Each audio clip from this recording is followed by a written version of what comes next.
Welcome in, ladies and gentlemen, to NBR, or as we like to call it around here, Nothing But Rants, the show where I find topics that I'm oddly passionate about and I pontificate upon them. These are not hot takes, but rather takes that I'm hot about.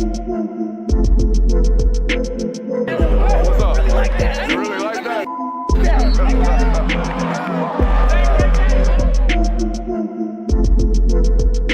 Let's shut up and grind some tape.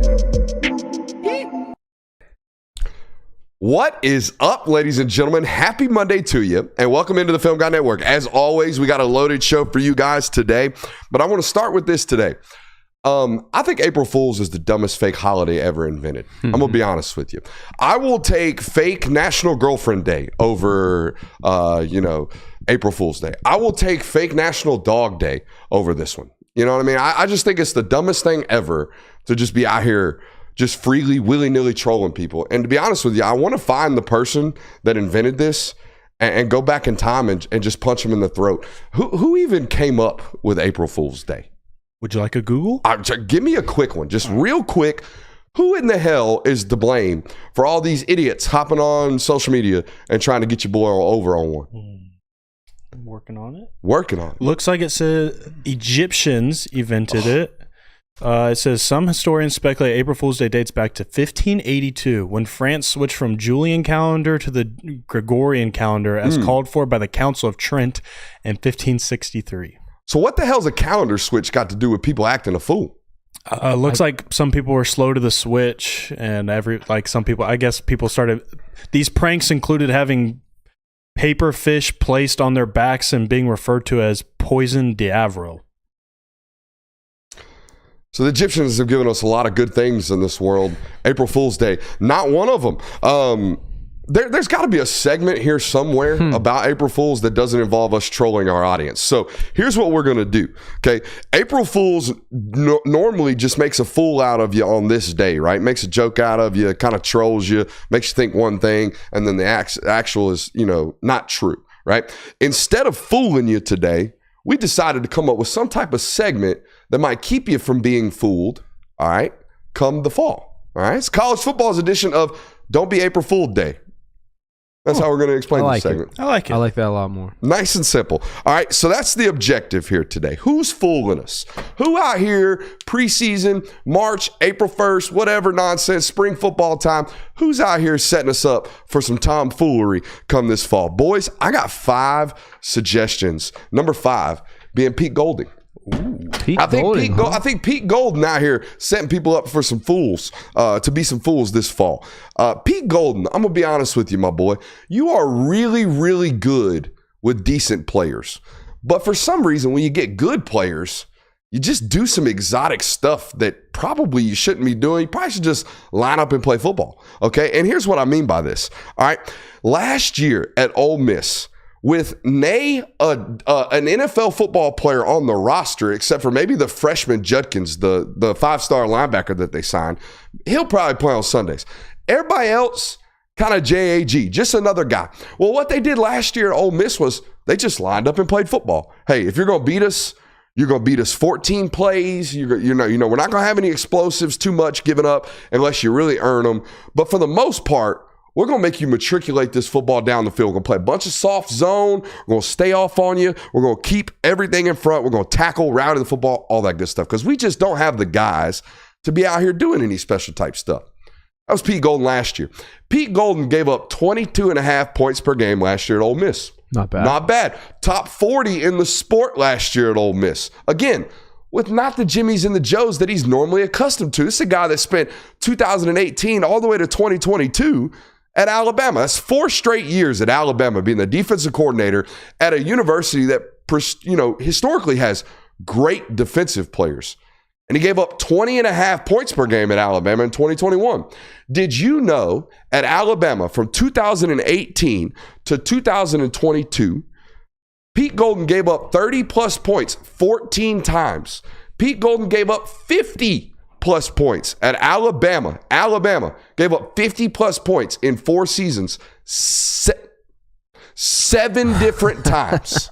I didn't know if I was going to go 4-3 or 2-5. 7 different times Pete Golden gave up 50 points at Ala-frickin-Bama.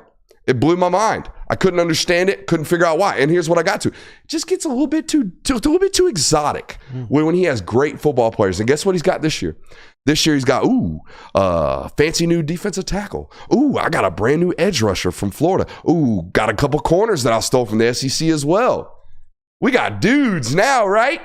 Yeah, we should be great. We should be exotic. No, y'all be careful. Line up and play football. Pete Golden, ladies and gentlemen, will be setting up for some April Fools. Might fool some people this fall. Pete Golden, my number one suggestion. So in turn, would you say that Ole Miss is kind of setting you up for that, just because what Pete Golding's success is kind of the Ole Miss's defense success? I mean, that's a fair immediate transition. Is Ole Miss not going to meet up the expectations? But I do think offensively they're still going to be good enough to kind of maybe outscore some of these opponents when they have these down games. Because there's no doubt in my mind next year you're going to look up on Saturday and Ole Miss is giving up 35 points in 3 quarters, and you're like, what in the hell's happening to Ole Miss today?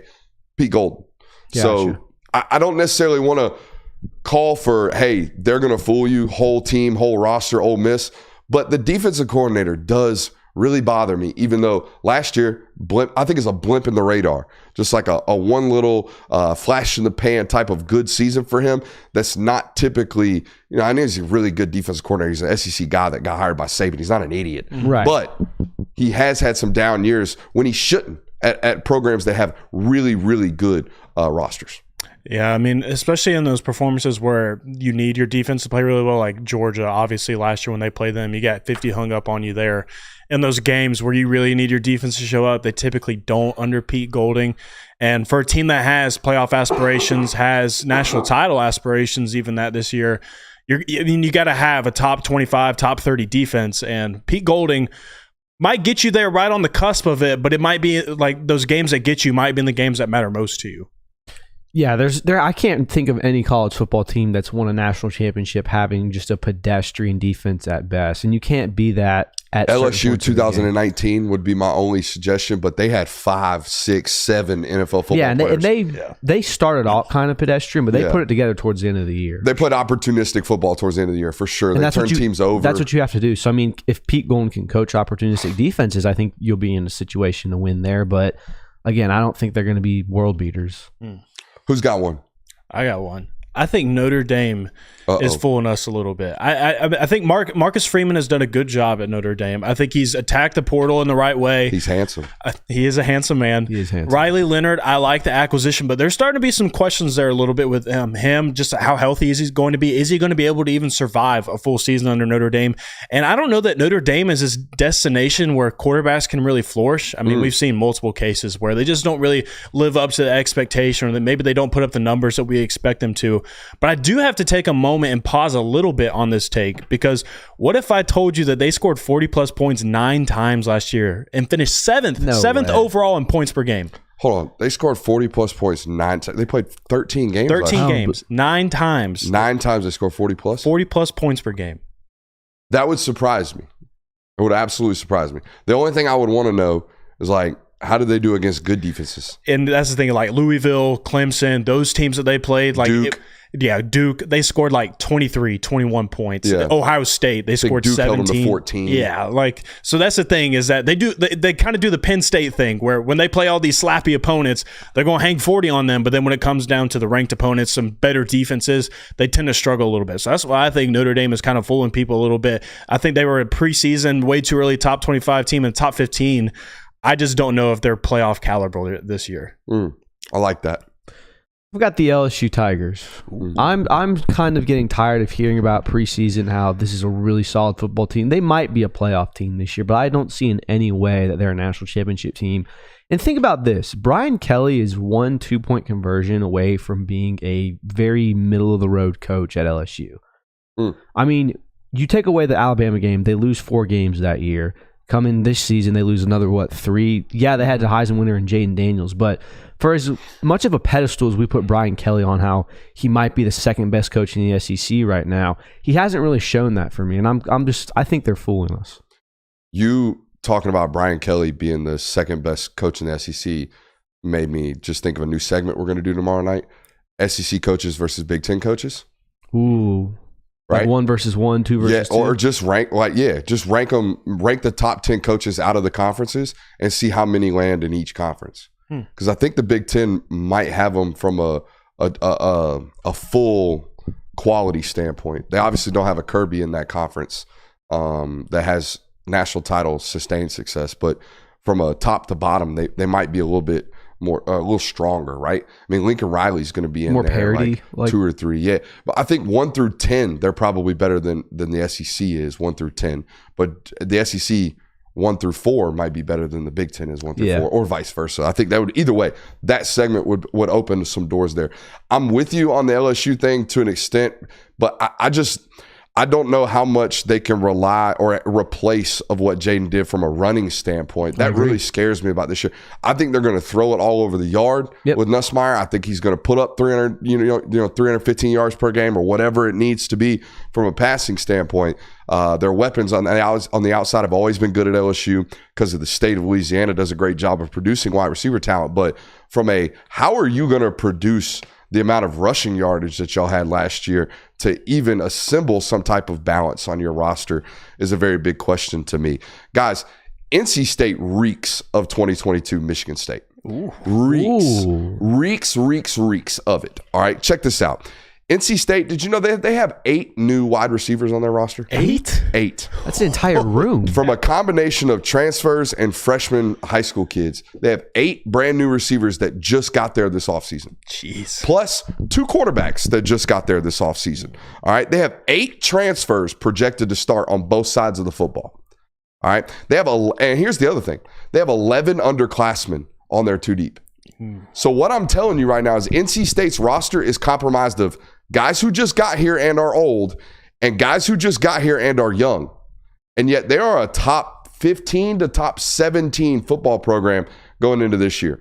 That to me smells like they finna fool some folks, all right? Because again, I understand you can flip things around and you can change things over from a year-to-year basis with the portal. But if you're banking on it year in and year out, you're going to have some blip years that just look not great. And I think this might be one of those years that's just not great from NC State. Do you think that keeping MJ Morris would have changed much for them? You know, I don't know how personally, I thought they mismanaged the MJ Morris thing entirely. At no point last year did I think NC State was competitive to win the ACC. Yeah. Do you? Yeah, I agree. No. Okay, so if at no point they are in the situation to compete for the ACC, why do we feel the need to play the old guy quarterback and Brendan Armstrong for what?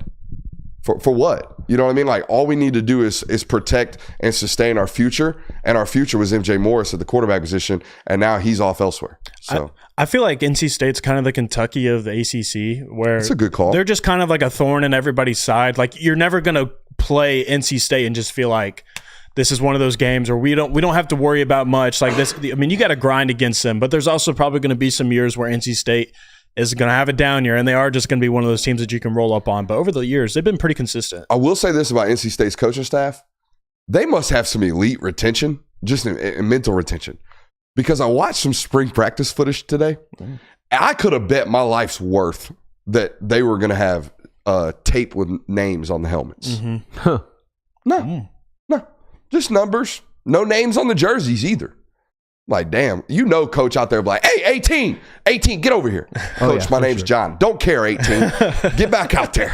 We might not have you in 6 months anyways. Don't care. Yeah, so NC State up here with some potential for the tomfoolery this fall. I'll keep it in the ACC. I think Florida State could end up being the 3rd best team in the ACC this year. I know this is kind of maybe a base take because we saw what happened in the Orange Bowl. We know how much talent they have lost. I just don't think that bringing in DJU, I don't think that's the solution to all of your problems. 255 DJU. 255. That boy thick. The one that everybody criticized at Clemson for being way too heavy. So that brings up some questions. And then also like bringing in 14 players from the transfer portal. I know you lost a lot. You got to overcome that. But that just screams to me that Mike Norvell and the rest of that staff sees holes in this roster, things that they know that they're going to have to replace. And I don't know. I don't believe in it. Their schedule's not bad, honestly. It's not like this grinder of a schedule that they're going to have to go through. But I think that they're just going to have to overcome a lot, and I think it's going to be too much for Mike Norvell. And I think not in the realm of Michigan State type thing that you're mentioning with NC State, but I think it's going to be a step back. I think there's a good chance that they don't even make the playoff this year. I can't overestimate how bad the roster looked at the Orange Bowl. Now, I know they've made some additions this offseason. They've got a really good defensive back class, even though they missed out on KJ Bolden. The DB class in 2024 was really, really solid. Was borderline, was going to be great if KJ Bolden gets in there. Yeah. He recruited relatively well in 24, but how ready are you to rely on freshmen, things like that? But just the core of the roster at the Orange Bowl, watching them pregame. Now, I know we get a little spoiled watching SEC rosters all year in and year out. And it's not about 1 through 85. If you measure the SEC 1 through 85 versus every other conference, they're going to walk through them. You win with your best 40 players, and Florida State's, before all the opt-outs, best 40 players looked really, really good. Okay, the Jared versus the Fisks, Braden Fisk, all these guys, right? Deloach, the linebacker, ended up playing, but he was the lone NFL player left on the roster that didn't opt out. So what we saw during the Orange Bowl was presumably what we were going to see to start the season this year from at least an upperclassman standpoint, and just the guts of the roster were very, very porous, if you will. So I'm with you. I think not a down year. I think Norvell's too good of a football coach to have a quote unquote major down year. But yeah, 2 or 3 losses, maybe 4. I could see it definitely happening. So if you said FSU could be the 3rd best team in the ACC. Who do you have as 1 and 2? Clemson, I'm presuming, is up there. I think them and Clemson could almost be like on the same level. But I think also there's just opportunity in the ACC for another team to kind of sneak up there. I just think that the thing about the ACC for me this year is that like I don't see a team that's really, really good, but I see teams that are good. Like Georgia Tech, like they're a good football team. You know what I see? I see Buster Faulkner getting a head football coaching job next year off the ACC being down this year. Yeah, I just see a lot of teams that like a lot of teams on a schedule that it's not necessarily they could easily slip up against you. It's not just like this cut and dry conference of like here's your top tier, here's your mid tier. I think it's honestly like a lot of mid tier programs, and it could just be a hodgepodge of some mid, I guess. Yeah, I mean, I feel like the ACC is one of the most wide open conferences in football right now. Like it's on par with the Big 12. Yeah. But I mean, just from like a national powerhouse standpoint, like you look at the Big 12 and there's not really guys where you're like, oh, they have national title competitors. ACC, you can at least argue that Clemson and Florida State are in that category. Why isn't Utah in the same category? They are. I feel like they are. But they don't have 2 of them. You're right. For sure. So I'm with you there. Who's up? Me? I'm up. Okay. I'm going to go ahead and do this one because I'm just not buying it. USC's defense. I don't care that Lincoln Riley's going out and paying a bunch of money for transfers and high-quality prospects and things such as that. I don't care that he's finally looking to invest in a defense after neglecting it for 8 years. I don't buy it. I don't buy that USC's defense is going to be anything otherworldly. They might be better than it was last year. I mean, last year went out and got Bear Alexander, and they were a better defensive line because of that. But I don't think USC's defense is going to be enough for what people think it should be to put them over the edge. What are you smiling about? I was smiling at J. Will's pawpaw getting a shout out in the chat. That's what I'm smiling at. And I was looking like a hippie up here. Yeah, I guess they were happy you shaved. Hippie, never something I would ever associate with you. Me either. Yeah, but it's a new day, I guess. Oh, classic. Nah, I'm with you on the USC defense. But here's my question to you, Kirby.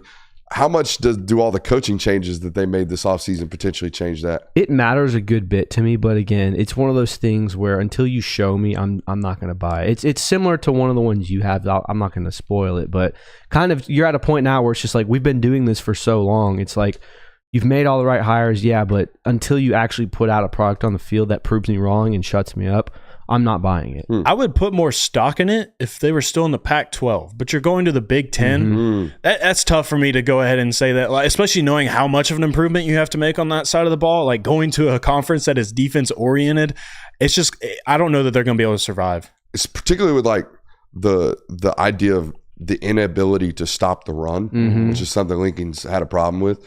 That is a byproduct of how you practice. Right? If you don't know how to strike, shed, and get rid of blocks and tackle, I don't care how good your coaches are. I don't care how good your players are. If you don't establish a culture and practice where we're going to be physical, we are going to get off blocks at the line of scrimmage, we're going to rally to the football, we're going to do all these things. If you're not from top down prioritizing it, it's probably not something that's going to yield results. However, I do think they take a step forward. Sure. It's probably not going to be sizable. But I think if you were to go points per game total, or just take the top offenses from the Pac-12 last year statistically, measure them up against the top offenses in the Big Ten, scoring margins wise, we would know for a fact the Pac-12 had far more better offenses than the Big Ten did last year. Oh, yeah. Just because of it, right? The Big Ten's offenses last year were a well-known joke in college football about just how bad they were. The Big Ten's offenses were so bad last year that everyone kind of thought was like, wait a minute, the Big Ten plays incredible defense. And like we broke it down. I was like, no, it's just bad offense. Mm-hmm. It was that, everybody made fun of Iowa's offensive coordinator, Brian Ferentz, for his contract clause. If you don't score a certain amount of points per game, I think it was 20. Yeah, 20. If you don't score 20 points per game, we're going to fire you. They ultimately fired him. But had the rest of the Big Ten's offensive coordinators been held to the same standard, I think they would have fired 10 of 14. That's disgusting. Offensive coordinators in the Big Ten would have been fired last year. That means 10 of 14 Big Ten offenses last year finished in the bottom 100. I think that 7 of them were 100th or worst in scoring offense. You can get the hell out of here with that one. Speaking of the Big Ten, I think Michigan's going to be really bad this year. The record might not show it because I'm going to talk about the schedule here in a little bit. But they don't have a realistic chance. We don't see them winning a national title again. They might be the worst defending champion since Auburn. Ooh. Since Auburn in 2012, and Auburn in 2012 went 8-5. Yeah, that was the two. You don't think that 2011 Auburn is worse than 2020 LSU? It's Ed Orgeron. Okay. I want to just chop up the boogie, the swamp monster, and just remove him from history of discussions when we talk about this. Because, yeah, man, when you out here running around like Ed O did after he won a national title, I expect your program to fall into shambles. Yeah, we might as well just put Joe Brady's name next to the national title for them. You think so? Yeah, just let Joe Brady take all the credit. Bro, Joe Brady gonna get jobs the rest of his life off Justin Jefferson, Joe Burrow, and Jamar Chase. Yep. Yeah. He's doing it in the NFL right now. Good for him, man. Great for him. Who you know. But anyways, I think this is going to be really, really bad. But the schedule tells me at worst they're like 9-3, 8-4 maybe. Yeah. I mean, if you just look at it, I think it's the Big Ten's easiest schedule in my opinion. They open with 5 straight home games. Check this out. Fresno, Texas, Arkansas State, USC, Minnesota. And then they go on the road for the first time all year. They only play 4 road games this year. 4. At Washington, at Illinois, then they host Michigan State, Oregon, at Indiana, Northwestern, at Ohio State. So it's not terrible, right? I looked through it and I'm like, all right, you're going to lose to Texas, you're going to lose to Oregon, you're going to lose to Ohio State, and then outside of that, yeah. So the schedule's not going to show it, but when you turn them on Saturdays, you're like, damn, they are way worse than they were last year. Mm-hmm. And I mean, going from 15-0 to 10-3, 11-3 is definitely a drop off. It's not astronomical. Like it's not worst defending champion ever. The record won't show it. No, but there's going to be a my mind's eye will tell me though. There's going to be a significant drop off. I agree with you. Yeah, they were good boring last year. They might be bad boring this year. I got a player now. I'm not doing a team. I'm going a player. I think Will Howard. I think this Will Howard experiment. Hey, he got his black stripe removed this week. Good for Will Howard. But I mean, you're looking at me with a face. All right. So that means when I get a face from you like that, I know my audience member has a face like that of pure confusion. At Ohio State, when you're a new player, freshman or transfer, they put a black stripe down the middle of your helmet on the white part of the garnet helmet that they have. The black stripe connotes you have not earned your spot yet. I did not know. So they make a ceremony after practice where as a staff, they decide, hey, Buddy is one of ours now. Let's get in front. Let's have the hype man get up there and be like, hey, Will Howard, black stripe, blah, blah, blah. And then everybody goes nuts. And then the guy stands up and he gives a little speech. And it's, all right, let's go. So, yeah, Will Howard, black stripe removed this week. Gotcha. Well, I'm glad he earned his spot. But, I mean, he's never thrown for 3,000 yards in his career. I know that was at Kansas State. It's a very different experience over at Ohio State. They got more players. They have a better offense overall built around him. But the only thing that I keep connecting this to is, like, we just watched Kyle McCord in that offense. I don't know that Will Howard is like leaps and bounds better than Kyle McCord. I think it could be very similar to me. So I just don't think that it's going – like I think that they'll be fine. Ohio State is going to have a successful season. They'll probably end up being either right ahead of Oregon or they're right behind them. But I just don't think that it's going to be like, oh, Will Howard goes in there, throws 4,200 yards and 30 touchdowns. I don't think he's going to have to. I think Yeah. Ohio State's roster is so daggum good, so good from top to bottom, that I think he can be an A- college football quarterback, and they'll go undefeated in the Big Ten, and they'll be favored to win every football game in the playoff. You watch, because there's just so much raw talent from top to bottom. The only question about that roster, and I know they return a bunch of guys, so it might not even be a question, is the offensive line. It's the only one we look at where we don't point out an immediate first rounder, where I can look at every other portion of their roster and say, hey, Caleb Downs, first rounder. Both defensive ends, probably first rounders. The young linebackers are going to start this year. Tremendously talented. We talked about them in our 5-star study a couple weeks back. The 2 running backs, NFL football players, right? Wide receiver core, ridiculous. Got first rounders in it. Emeka Ibuka, and obviously the freshman Jeremiah Smith. So they've got talent everywhere that he might just be able to be a facilitator, a game manager, and look great. And by the way, Chip Kelly, offensive coordinator, they're not going to throw it 45 times a game this year like they normally do. They're going to have a run game, a legitimate run game. I was saying, so he could be like a Kyle McCord and they'd be fine. Well, he's going to be a Kyle McCord that doesn't turn the football over. That was McCord's problem. It wasn't that he was anemic or that the offense felt anemic, because they were a top 5 defense last year. But he turned the ball over at a rate where he didn't allow his defense to win football games. You can't do that. Yeah. Where I think a Will Howard's got so many career starts that he's going to protect the football, you would imagine. Gotcha. Yeah, I agree with that. Again, like the roster itself is going to help him survive and be a good quarterback for them. But I just think Will Howard of himself, not going to be anything spectacular. But again, he doesn't have to be spectacular for Ohio State to go on and complete their mission. Just be some mid, baby. That's all you got to Just be some mid. What you got? I think Tennessee is fooling us a little bit from national title standpoint. And here's the thing. I think Nico Amalieva is going to be a good quarterback. I think he's going to be good. I think he's going to help them win games. I think he's also going to be a freshman quarterback, and that's going to cost him a couple of moments at this time. There's never been a first-year starter. He's a sophomore, but I get what you're saying. Yeah, there's never freshman to the game at least. There's never been really a team that's had these guys come in for 1 year and then light it up and win national titles. It always takes someone with experience. So I just don't think that Tennessee is a team where the entire offense revolves around what the quarterback can do as far as reading the field and things such as that. So I just don't think that Tennessee is going to be a team to necessarily compete for a national title this year. I know they got Squirrel White back. Brew McCoy's back from his injury, but it's like year 6 for Brew McCoy, isn't it? Yeah. And a couple injuries in. So if he's Brew McCoy, but if he's Brew McCoy, then no. Yeah. But outside of that, it's like, how fast can Mike Matthews get on the field, right? Yeah, for sure. And then Mel Keaton's in the NFL now, and this is kind of it. And then you're also relying on James Pierce to be James Pierce. I mean, that entire again, you need to replicate what you did last year on defense. That's the biggest thing. That's a great point. Yeah, they lost a couple defensively. of DBs There's no. I find it very hard to believe they're going to be on par with what they were defensively last year. So you're right there.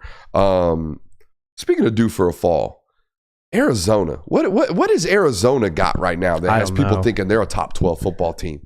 Have you seen this? I wanted to have them as one of my teams. Bro, they're in the top 15 of every preseason ranking. Every single one. And here's my thing about Arizona. You cannot sit right here in front of me or in front of God himself and tell me that Arizona has a top 25 roster in this sport. You just can't. You just cannot. They don't have the Jimmies and the Joes to do this, okay? The other thing, you can't tell me Jed Fish's coaching wasn't the primary reason that they had the success that they did in 2023. I know they had a great quarterback. I know they had a great wide receiver, both of which returned. I know that's awesome. That's great. But did you watch Arizona football last year? I did. I did a lot because they were on Pac-12 After Dark. And I thought every single game that I watched Arizona, I had to break out the daggum coach's green book from the Water Boy, right? The little playbook, and had to jot down what I'm finna F up some people in rec league football with, because Jed Fish was out here dealing. Jed Fish was out here putting X's and O's on that was nuts. Also, they went 10-3 last year. They were 9 points away from going 7-6. 9 points. They beat Stanford by 3. They beat Oregon State by 3. They beat Colorado by 3. Are they guaranteed to win those 3-point games next year? Probably not. Arizona Arizona out here going to fool some people this fall. The only reason I can think that they're even ranked this high is because they have that returning quarterback Fafita, I think. Mm-hmm. So, I mean, they have some returning pieces of what they made them successful last year, but Jed Fish was the main proponent of that. Again, to a man, watch them offensively last year. You don't even have to do it to a man. If you could survey college offensive coordinators and say, hey, how many plays a week did you – how many hours a week did you spend studying Arizona and what Jed Fish was doing? They would tell you a ton. He was out here balling last year from an X's and O's standpoint. I just don't see it carrying over under the head coach from San Jose State, which, by the way, Buddy from San Jose State is how I will continue to call him, okay? Because Buddy from San Jose State, I don't know. I'm going to be honest with you. You must have a great agent. I'm going to need his number, okay? Because – I don't know how you got this job, respectfully. You won 41% of your games at San Jose State. Yeah, you can audibly gasp. 41.5% of your football games at San Jose State, and you got $17 million at a Power 5. That makes no sense to me. By the way, his name's Brent Brennan. The buddy from San Jose State. Buddy from San Jose State running off with one of the ultimate robbery bags I've ever seen. And if he comes out and balls, I'll be the first one to tell you I was wrong, but I just don't think Buddy from San Jose State's going to be out here winning games. How? How did he get this job? I have no idea. Wasn't he 41%? Didn't he know the 41.5%. What? Didn't he have past connections with the current AD of Arizona? Yes, that's how he did it. So look at you. Yes, that's exactly how he did it. He knew the AD, who you know type deal, but hasn't had a multiple like over 500 season since 2020. The COVID year, they went 9-0 to start the season, finished like 10-1 or 10-2 or something like that. But they had an NFL tight end that was just out here going bonkers on everybody, and outside of that, bunch of JAGs, and he figured it out. Figured it out during COVID season how to have a great one. But outside of that, it's been 7-6 or 3-9. And I just don't. 17 million. It's crazy. Arizona, pitfall. Props to him, though. What do you got? Y'all out? I'm out of my list. All right, I got one more. Is this the best for last? This is the Brooks finna get flamed. I think Georgia's wide receivers room's out here to set us up for some foolery, man. Yeah. Plug your ears. I'll be honest with you. And it's partly people like mine's fault. Like we're doing the Colby Young thing. Georgia fans probably think Colby Young's the next damn Calvin Johnson. You know what I mean? They probably think this dude's the next Andre Johnson. They probably think this dude's going to come out here and have 1,000 yards or something like that. But in reality, I think he's probably closer to like Lawrence Cager than he is Calvin.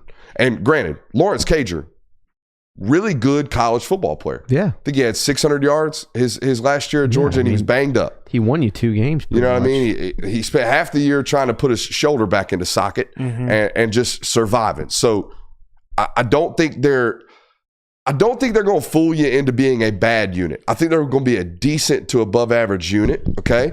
But I don't think they're going to be this great unit that everybody thinks, right? Everybody thinks Arian Smith can catch a football. I'm just kidding. That was a joke I just wrote. I'm sorry. I shouldn't joke like that because y'all.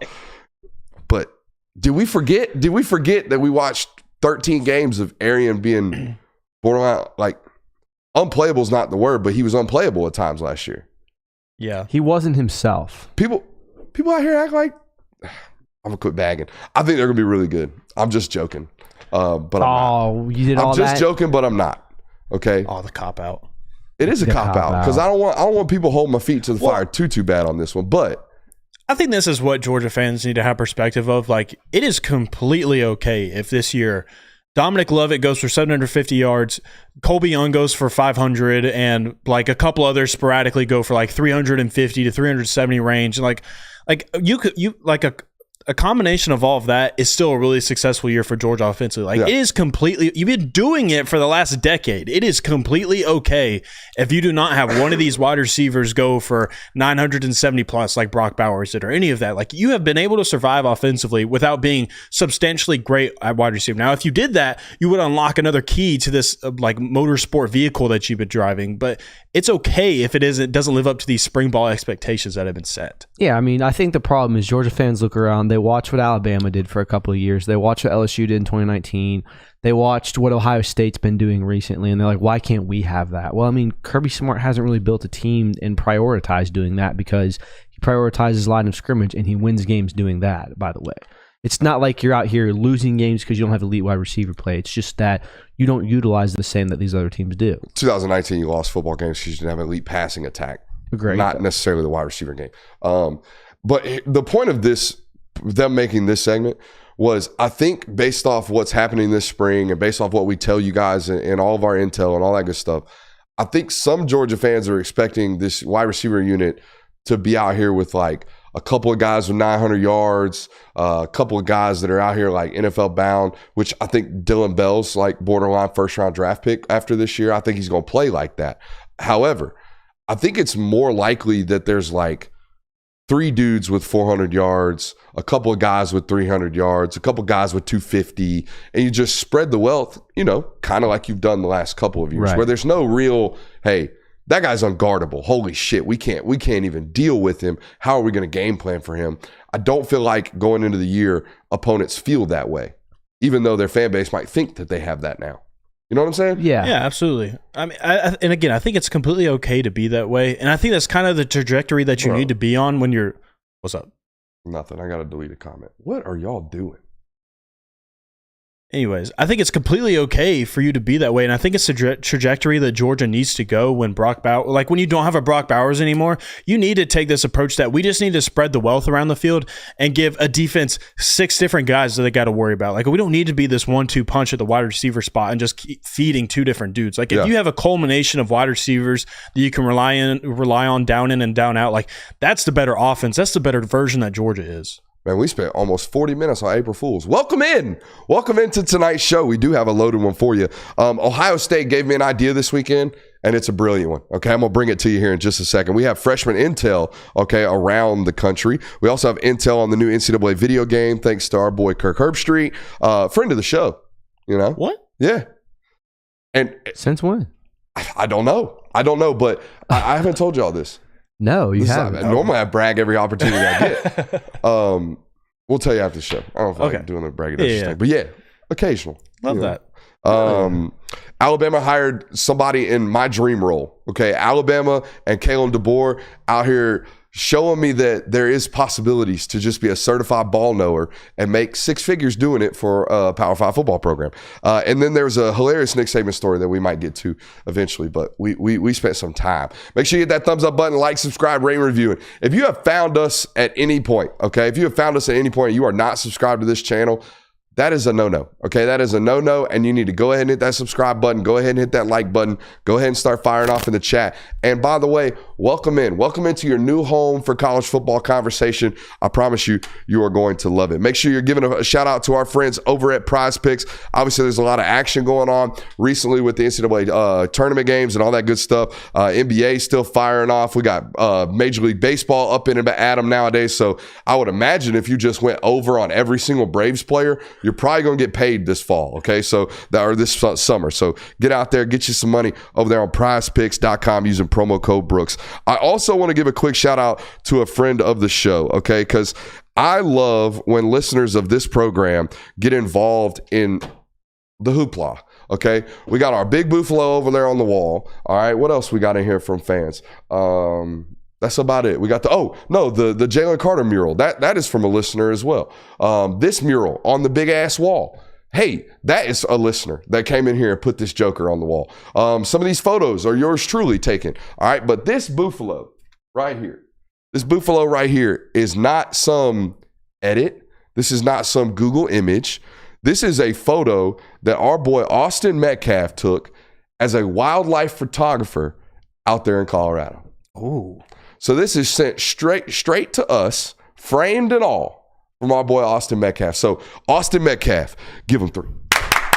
I mean, hey, I'm going to tell you right now, I will take all the free shit you want to give me. So go ahead, send it to the studio. We'll put it in here. We'll do something, okay? So I wanted to give a quick shout out to our boy Austin Metcalf because, man, that's a good-looking buffalo right there. You know what I mean? Yeah. And the fact that he took it, he gave me options. Like 4 or 5 options. I chose him because that motherfucker look like he ready to hunt. You know what I mean? He got them eyes down. He ready. So yeah, we got our Buffalo right here, and that is some good stuff from our boy Austin Metcalf. I'm gonna give out his Instagram because I think he actually posts some of these photos on his Instagram if I remember correctly. So let's find him. His @ is @Austin_Metcalf_. And damn, does he have some beautiful, beautiful nature scenery. So yeah, shout out to Austin Metcalf. Shout out to you guys for being a member of this family and continuing to support this mission that we got to take over the internet when it comes to college football conversations. So yeah, shout out there. Ohio State, brilliant idea. Brilliant idea from Ohio State. And I misrepresented it a little bit on Twitter, but I saw 1,000, and I'm not hyperbolizing here. Another made-up word here on the CTE channel. CTE channel. Holy hell. I'm not making this a hyperbole. I saw 1,000 videos coming out of Saturday's practice at Ohio State. And in every single damn video, there are hundreds of humans lining the sidelines of their indoor facility. Look borderline dangerous. Like if someone caught a ball out of bounds, taking out, little Timmy standing over there. And what I thought was they must have charged admission into this thing, right? Mm-hmm. Yeah. Turns out Student Awareness Day, thanks to the students, y'all come hang out, also coincided one of their biggest recruiting weekends that they've had recently, where they have as many kids up as possible as they possibly can, whether it be 5 stars like David Sanders all the way to their, London Merritt that just committed from Woodward, right? They had 3 or 4 commitments this weekend on the defensive side of the football. A bunch of people inside the facility. Student Awareness Day, apparently they do it every single year. My thought process, like I said, was they must be charging admission into this thing. And why would they be doing that? Well, they have a $13 million payroll that they got to bolster, right? That was my immediate thought process. And some people hear me say that, and they're like, Brooks is hating on something that's legal. I'm not hating on something that's legal. I thought it was brilliant. I thought it will be brilliant, and I think you're going to see more of this. I think you're going to see Power 5 football programs selling tickets to admissions to practice in order to bring in boosters or bring in money for their NIL program. And it's as simple as this, $100 a head. You don't think I'd pay $100 to go into that Georgia football facility? You're out of your daggone mind. If I could watch a full 3-hour practice, take $200. Come on. Well, name your price type deal for a lot of people at programs like Georgia where everything's super tight knit, right? Places like Alabama under Saban, super tight knit. Even like, come on now. You don't think them volunteer fans would be up there paying hundreds of dollars to go see practice? They would. So here's the deal. Sell 500 tickets, $100 a pop, $50,000 right there in your pocket. Bang. You just bought a new left tackle. You know what I mean? So I think this right here is something we can see moving forward. Thoughts on the idea of selling tickets to practice to get some NIL money? I mean, it's definitely a way to increase revenue. And like you said, you can get a bunch of heads in there just quickly. But I don't think coaches are going to love the idea of that. I don't ever see a team like Georgia or Alabama under Kirby Smart doing something Kirby would like shit this. A brick. Oh my God, Kirby Smart would shit a brick. If anything, I think that what coaches would maybe do is you can do the general admission type thing and you can charge heads for coming in, but you could treat it like the Masters treat it, where like no phones or anything. Like you just got to come in with, you can bring a camera. That's about it. But everything else, like can't even do that. You got to keep it in the car. Black box. Or you do it like the Pittsburgh Steelers do, where they go to that college. I don't remember the name of it. Probably gonna get in trouble for that because that's where my grandpa went. But they basically go to a college there, and fans are allowed to come in the stands and watch them do spring training camp and stuff. To where it's not you're just watching them essentially do workouts and stuff in one-on-ones. Grandpa watches the show? Probably not. It's unfortunate. He's watched a time or two. Yeah, he's tuned in. Hey, we'll take him once or twice. You know what I mean? But nah, I think this is a tremendous idea and a tremendous opportunity. By the way, an Ohio State beat reporter reached out to me and said, "You're wrong. This is Student Appreciation Day, but he does sell tickets to practice in the fall." In the fall? In the fall. Huh. He does it once a year in the fall, where he'll, like I said, just charge admission. Yeah, I think doing it as a one-off thing where it's like, okay, guys, today we're just going to do a couple of one-on-ones and not go over any schemes at all whatsoever. Probably what you're going to see. But yeah, I like the idea of the black box, like put your phones in a box. Yeah. It's what every modern comedian's doing nowadays. Yeah. You can't go into a comedy show. Protect their content. Yeah. So I think that's a tremendous idea and an easy way. Like I said, one day, $50,000 right there immediately, just for 500 people's admission. Yeah. And look, all these programs do this with like college and high school football coaches. They let them come into their program all the time. Why wouldn't you let your own fan base come in? You know what I mean? Yeah. And you don't have to do it on a meaningful day. You can be out there in helmets and people would still eat it up. Right. And at Georgia, in places like Georgia, they have a select few boosters that they allow. But those are $500,000 a year boosters. You know what I mean? Those guys basically like can tell Kirby what to do. You know what I mean? Borderline. The best they Borderline. can. The best they can without getting MF'd. But yeah, those guys have stroke at Georgia, where I'm talking about an opportunity to just let Jimmy from South Georgia pay $100, drive all the way up, and watch 3 hours of them dogs get after it. I could definitely see more cash-stricken teams doing this. Or guys. I reached out to Georgia and said, "You think it's a good idea?" I said, "Hell no." Hell no. Would never happen. Would never happen in this building. So, you know, I think it's an easy cash grab, which we're in a sport where you need plenty of cash grabs. But one thing that did come out of all those videos, and I mean thousands of videos out of the Ohio State practice this weekend, is Jeremiah Smith, a dude. Looks like it. Jeremiah Smith out here dunking on folks. And here's what I got to thinking about. I watched Jeremiah Smith at Lake Point up in Emerson, Georgia, this time last year. Okay, it was freezing cold, sleet and rain, and Jeremiah Smith playing on SFE, South Florida Express, was just out there dunking on kids. And he looked, not even borderline, he looked bored.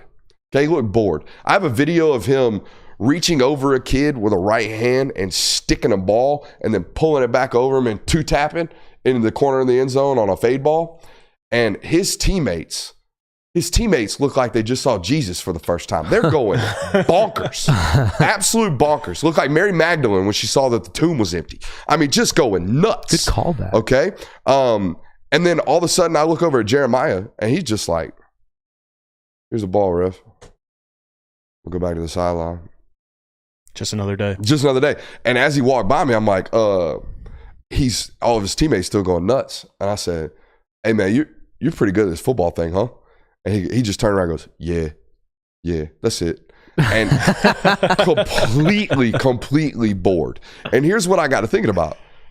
I bet Jeremiah Smith found a rekindling of his love for football because people are actually somewhat challenging him now. I bet that dude's practicing harder, playing harder, talking more shit than he has in probably 4 years. I mean, it's probably the first time he's been manning children since he's like 14. It's probably the first time in his life that he's had to earn reps on a football team. Just because he's the 5-star freshman that comes in doesn't mean like, oh yeah, you're automatically getting plugged into our starting lineup. He's got to go out this spring and earn those reps, earn those touches, and so like that probably brings up some more motivation for himself that he's honestly probably never had. Yeah, like I don't have anything to add to that. I mean, it wasn't even like freshman dudes. I saw a video of him catching one off the back of Caleb Downs. Yeah, I saw a video of him back shoulder pirouette over a corner. Saw another video of him just taking a goal ball, snatching it right off the helmet of another corner. It's like, bro, you're a guy. You're an absolute guy. Is Ryan Day kind of setting himself up for a hard position here? Because I mean, you put so much talent on this roster the last 4 months to the fact of a national championship's almost required this season. Buddy, I think he's reached that point in his career at Ohio State anyways. Yeah. I think here's the deal. Somebody was doing Ohio State must have threw a big bag this past weekend. And I think we're way too quick to do that. I think we're way too quick, and myself included, nowadays in college football. Oh, so-and-so had a great recruiting weekend. Must have cost a lot of money. Maybe. Probably. But Ohio State ain't never finished outside the top 5 in my life. Never. In my life. I don't care who they are, who they're coached by, or what's going on, or what the talent pool looks like in Northeast America. Ohio State is a top 5 recruiting monster, period. Period, point blank. Before NIL, after NIL, during NIL, all the good stuff. Ohio State recruits like a bunch of dudes. So he is going to have the type of extreme pressure of you got to win, especially after the year Michigan wins a national title. I think there's a difference between teams that are spending money because they have to and teams that are spending money because they need to. Like Georgia, Ohio State, Alabama, LSU, like those teams, they're kind of spending money because they have to. Those teams have recruited in the top 5, top 6 for, again, like you just mentioned, for our lifetime. Like those teams have always recruited really, really well before any of this NIL mess has come into play. But then you also have teams like Tennessee, Texas A&M, those types of schools that are spending money because they need to. They need to improve their roster. Where like Georgia getting the 5-star that they typically always get in every single class anyways, like they have to spend that money because that's what it requires you now to get that 5-star. It's not because like they need to do it. I would push back in this sense. I think Ohio State spends the money because they can. Oh, yeah. Because they got it. You know what I mean? Victoria's Secret out here with the billions. And then the fact that they are indeed the biggest public university in the country. I think they have 65,000 enrolled students, something along that line. I think it's north of 60. So they have a bunch of assets up there, assets that need to be spent. Which brings us to our next topic. And I want to talk about this, and I'm going to be honest with you. Normally, I print these things out. I go through them before the show, and I kind of bring you the highlights. It's our 5-star study. We're going to do this together today, and it's the wide receiver position. We're going to do this really, really quickly, and we're going to do it this way. This is a historic wide receiver draft class in the NFL draft. I mean, there's 10 guys that could potentially, arguably, be a top 40 pick in this year's draft. It's as good and as deep as it's ever been, and I wanted to know, Jonathan, where did these guys, the top 10 wide receivers from whether it be Marvin Harrison Jr. all the way down to like Jermaine Burton, where did these guys rank in their average recruiting ranking coming out of high school? I can go ahead and tell you the names real quick. Marvin Harrison, Malik Neighbors, Rome Odunze, Brian Thomas, A.D. Mitchell, Ladd McConkey, Troy Franklin, Roman Wilson, Ricky Pearsall, and Jermaine Burton. Those are the 10 wide receivers that I pulled from. And of those 10 wide receivers, the average ranking came out to 390th. 390th? 390th. There was only one player who was ranked inside the top 50 nationally coming out of high school. Ooh. Jermaine Burton? No, that's why I thought it was going to be. That was all of our guess. It's Troy Franklin. Oh, yeah, I should have known that one. And Troy Franklin, we saw him at the Combine. Nah, it did not look good. Didn't love it. Didn't love what we saw at the NFL Combine. So here's what we're going to do. We're going to go through, let's just go to 2021, okay, player rankings, okay? And what we're going to do is we're going to look at these wide receivers and just look at the hit rates. Because based off that, I mean, there was one 5-star in there, Troy Franklin? There was only one player who was ranked in the top 10 at the position coming out of high school. So those guys have obviously well outperformed. Now, the top 10 linebackers that we did in our previous 5-star study came out at about 436 overall, which kind of par for the course because we're not going to see linebackers drafted as high as we would wide receivers typically. Correct. But this is a drastic difference where we got 10 guys, like I said, in the top 50, top 40 of an NFL draft, and they were averaging 396. 390th. 390th coming out of high school. That is not a very good hit rate coming out. So let's go to the position rankings right now in 2021 for just the wide receiver position, okay? Emeka Ibuka, we'll call that a hit. Ja'Cory Brooks is on his 3rd school. Yes. Okay, Ja'Cory Brooks missed. Troy Franklin, we'll call it a hit. Do you even know Jaden Ballard? No. Jaden Ballard went to Ohio State. Ooh. Supposed to be great. I haven't heard of Jalen Ballard. Don't even know where he's at. Chris Hilton? Don't know much of a Chris Hilton. Cody Jackson, Ajayi Hall. Remember him coming out? Oh, yeah. Didn't do well at Alabama, had to transfer. Deion Smith? Don't know. LSU, not great. Okay, Brian Thomas, we hit. Brian Thomas hit right there. So that's 2 for 10? Yeah. 3 for 10. 3 for 10. 3 for 10. Okay, 3 for 10 to start. Dante Thornton already transferred out of Oregon. He's at Tennessee now. JoJo Earl out there at Alabama. Not great. Did not go well. Alabama, whiff. Yeah. Okay, note. Xavier Worthy, that's a hit. Yep. Okay, 13th. Deion Colzie, not great. Athens Academy, went up there to Notre Dame. I don't even know if he's still at Notre Dame. Will you Google that for me? I don't know if he's still there. Mario Williams, big-time recruit, going to Oklahoma, transferred to USC. Average, Shaky. right? Average. Shaky. Okay. Don't even know who Christian Leary is. He went to Alabama. Alabama, whiff on the 2021 class. So, yeah, all the way down at 21 in his class, Marvin Harrison Jr. Wow. That's a miss. Crazy. With an NFL pedigree at 6'3", 190 pounds, playing for St. Joe's Prep. Dude wasn't playing for no Slappy. Was playing for St. Joe's Prep, one of the biggest schools in Philadelphia. 21st overall in his class. What do you got for me? You got something? Yeah, he's still at Notre Dame. I'm trying to pull up his stats. Okay. Marcus Burke, a miss down there at, okay, down there at Florida. Turning into a little something as a career moves on. Bo Collins at Clemson, a total whiff. Let's see here. I saw a hit way down here. Dominic Lovett, 34th overall. That's a hit. Okay. You outperformed 34th. Deion Colsey has only put up over 100 yards in a season once at Notre Dame. That'll do it. That's a miss. Let's see here. Keon Coleman, 42nd ranked player coming out of high school in that 2021 class. A lot of misses. It's weird to me because don't NFL receivers isn't the receiver position a pretty relatively well drafted position in the first round? Isn't the hit rate like 50% on first round wide receivers? As good as you can be. I mean, we did it the other day. Like, yeah, it's pretty much over a 50%. So why is it so low for guys coming out of high school? Like, I feel like the market adjusts so much on these guys that. Do you think it has to do with, like, at the high school level, maybe like what you see on film, the separation that they get at a high school level, that's not translating to a college football field? Like, it's like maybe you're just getting like these top end guys that they're putting at the top of these classes. They're just super raw athletes and they're the best athlete on the football field. And that's easy for you to dominate at the wide receiver position at a high school level. But then when you get to college, it's not just about being this super raw athlete you're not the best athlete probably most of the times anymore. So I really can't explain the hits and the misses here. I can't explain why people are so bad at evaluating high school athletes at the wide receiver position. However, Georgia must be pretty good. This 2021 class, A.D. Mitchell was 60th overall. He's a 3-star. Ladd McConkey was in the 1100s. 1100s. And both those guys are on this list that are going to be first-round draft picks or borderline first-round draft picks this year. So they must know something. They must see something that other people can't.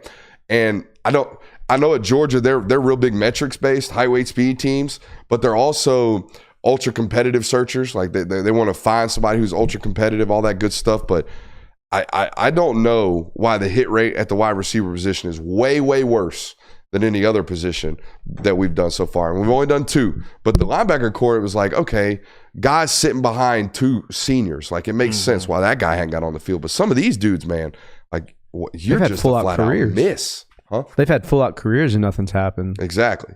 So interesting there to do that. We learned 2 things. You're missing a whole lot recruiting industry on these wide receivers. And Bama did a terrible job for multiple years over. And you can see it by the amount of transfer portals they've had to bring in that wide receiver room. So it makes a little sense there. All right. Last thing on the National Hour, Kirk Herbstreit did some teasing today, didn't he? Yeah, he did. He was on the Pat McAfee show, and they were talking about the game and all that stuff and what kind of things that he had to do for it. And Pat kind of snuck the question in. He was like, now, do we know when the game's coming out or anything like that? And Kirk Herbstreit immediately goes, July. I think it's supposed to come out in July. So there has not been a hard date set. There hasn't been an official announcement, but it's sounding like July is going to be the month that we finally get our football game back. So best news now. I know it's April Fool's. I don't know if I can fully invest in it, but the Pop-Tarts Bowl apparently is going to be in the game. I'm going to be honest with you. I don't understand the fascination with the Pop-Tart. Because it's a Pop-Tart. I think it's something. Pop-Tarts are mid. Okay. You can't come in here talking blasphemy like that. I'm sorry. That's Pop-Tarts unacceptable. Fresh out the wrap, mid. Okay. You know how to eat a Pop-Tart?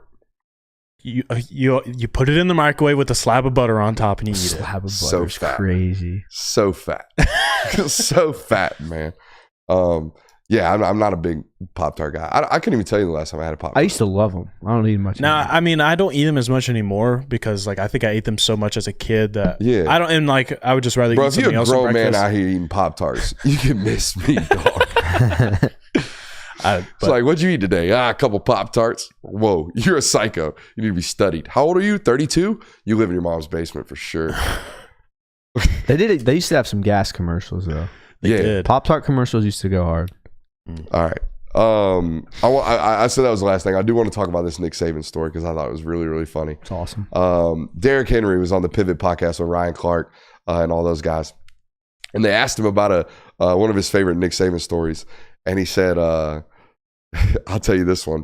He said one Monday morning they came in and they were doing film study, which at Georgia and at Alabama, basically any I'm trying to coach my program like Bill Belichick program. Any program like that, they have like accountability Mondays, which they bring all 170 guys or how many on the roster. They sit them in the team room and coach has got the film up. And coach ain't got highlights. Coach got lowlights up on the film. And during one of these Monday critical meetings, Nick Saban showed a highlight of one of their players scoring a touchdown and hitting the knee and praying and doing praying hands and doing all this stuff. And he goes, Man, I'm so sick and tired of watching all you guys act like you're praying in the end zone when you score a touchdown to celebrate. Y'all out here praying on one knee in the end zone when you score a touchdown on my football games, and then you're going out Saturday night and you're smoking Black and Miles and drinking alcohol chasing women. Black and Miles is hilarious. Don't be out here praying when you score and smoking Black and Mild wood tip or plastic. Better be wood tip. You're asking the wrong guy. If you're doing plastic, I know I was. That's why I looked plastic, at you. bro. What are you doing? I mean, plastic a little cheaper. Bro, Black and Mild is like 98 cents. You know how to freak it? Man, all right. You're not a Black and Mild smoker if you don't know how to freak that thing. You a Black and Mild guy, huh? On an occasion. So the key about a Black and Mild, they're rolled way too tight. Yeah. You know, they're factory rolled. It. You got to take that thing, you got to freak it. Mm-hmm. You got to take that thing and roll it back and forth, break that tobacco down so you can get a nice big old drag off that wood tip. Yeah. But yeah, you're right. Now, if you're out here smoking plastic tip Black and Miles, smoke something else. You know what I mean? Yeah, I mean, like, bro. You're not getting a true flavor profile. It's an extra, like, 15 cents. Yeah, wine wood tip. Give it to me. For real. I smoke one right now. I like the honey ones. I smoke one right now. All right. That's our national hour. We got a local hour coming up, and I got a bunch of stuff, including Aaron Murray apparently found a pair of testicles. Oh.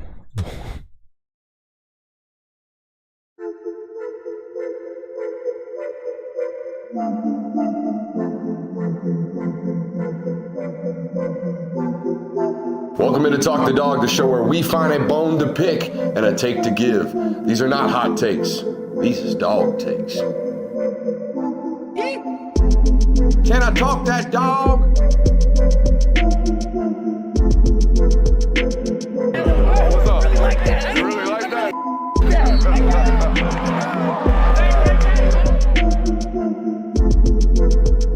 Let's shut up and grab some tape. Good intro right there. Caught the back Oh, end of damn. it. See, man, you can't give me like a 2-second, hey, don't cough. Look, man, I don't want our audience staring at a black screen. Allergies, bro. Yeah, allergies. You know, Allergies been getting me. everybody dealing We are with in it. the pollinating right now. Thursday, it was bad. Well, apparently today was a record high in the last 4 years. Of pollen count. Yeah. I believe I it. think it already got to me. It got to me Thursday. This weekend, it was like someone had like flipped me over and poured concrete down my nose is what it felt like. I mean, Jesus. Yeah, so now after like 3 days of everything north of my upper jaw being locked tight with mucus, all that has since settled down into like right here now. Oh, that's good for you. Yeah, it's real great for me. It's real great. And it feels just tremendous. So yeah, shout out to the allergies. Let's talk about this first, foremost. We've been teasing this Aaron Murray throwing competition for a while now. How long has it been? Oh, dude, this is like... He was supposed to do this in Miami with us. Yeah, this was like mid-season last year. Like, we've been talking about this for a good 5 months now. And he's been dodging, ducking, doing all kinds of different things to just be like, nah. Making all these caveats as to reasons why he can't do this. We have a date. Now, we had a date set for February 28th. We also had a date set for Miami. We have our third date. Maybe third time's the charm. All right, so I want everybody to circle this one in pencil. Don't do it in pen because he'd be flaky. April 12th. Friday, April 12th. For those of you who know, that is the day before G-Day up here in Athens. We're going to centrally locate it. I don't have an apps. I have a tentative place. I don't want to give it away to you, but it's going to be up here near Athens, within 45 minutes of Athens. I promise you that right now, okay? Friday night, I'm aiming for sometime around 6 o'clock, okay? So I want everyone there to watch me just absolutely throw circles around Aaron Murray, a former NFL football player and all-time SEC leading passer. You think I got a shot? I don't know, man. Will the answer affect my pay last month? No. I don't know, man. Yeah, it's like... It's again, I keep falling back on like, do his lean pass in the SEC for a reason. But we are also 10 years removed from that. Yeah. 10 years removed from that. And I guarantee you, 1,000%, I have thrown way more footballs over the last 2 years than that dude Very has. true. I would attest to that. You laughing at Carson Breakfast? Yeah. I got to think about all my fat names. We got Fatty Ice. We got Lamar Snackson. We got Carson Breakfast. I had one, but I can't think of it anymore. That's crazy. I said it a while Mahomes. ago. Patrick Mahomes is always a good one. Carson Breakfast. Someone called me Jermaine O'Meal. It's even he's not even a football player. Jermaine O'Neal is a basketball player. Yeah. Notorious BLT. See, you're not even going football oriented right there. But yeah, we got to think of a good fat boy quarterback nickname and stick with it. Mm-hmm. I like Fatty Ice. I've always been Fatty Ice for a long time. Even when I would outthrow our college quarterbacks. Big Mac Jones. Big Mac Jones. That's funny. I'll have to go back and find mine. It was pretty good. Kyler McFlurry. It's a good one. It's a good one. I haven't had McFlurry in years, dude. They hit. The ice cream machine's always I was broke. about to say, ice cream machine always they're broke. never Ice cream available. machine's always broke. April 12th. Mark it down. We're going to be over there. Someone said Thickle Trubisky. I don't know. I guess it's Mitchell. Yeah. Carson Breakfast is a good one. Aaron McDonald's. Yeah, but he was just a D lineman. I mean, Aaron Donald was kind of already supposed to be big. Michael Thick. Michael Thick is good. Michael Thick is a good one. Yeah. Spelled with 2 C's, not with a K. I like that. Mass Stafford. Mass Stafford is hilarious. Oh my God. Mass Stafford might be it. I'm glad we waited around. I'm glad we sat here and meddled for a good 45 seconds to get that one right there. Shout out to Adam in the chat. Mass Stafford. That's going. We're gonna make a jersey, put it on. All right. There was an ESPN article out a couple days ago about Kirby Smart. Kirby Smart did a sit-down interview with Chris Lowe, answered as many questions as Leland Barrow would allow him to answer, and then got up out of there. But it gave us some really, really good talking points, and here's how we're going to do this. We are going to just go around the room and surmise this pretty lengthy article for you guys with just some talking points that we thought were worth bringing to you, like this one right here.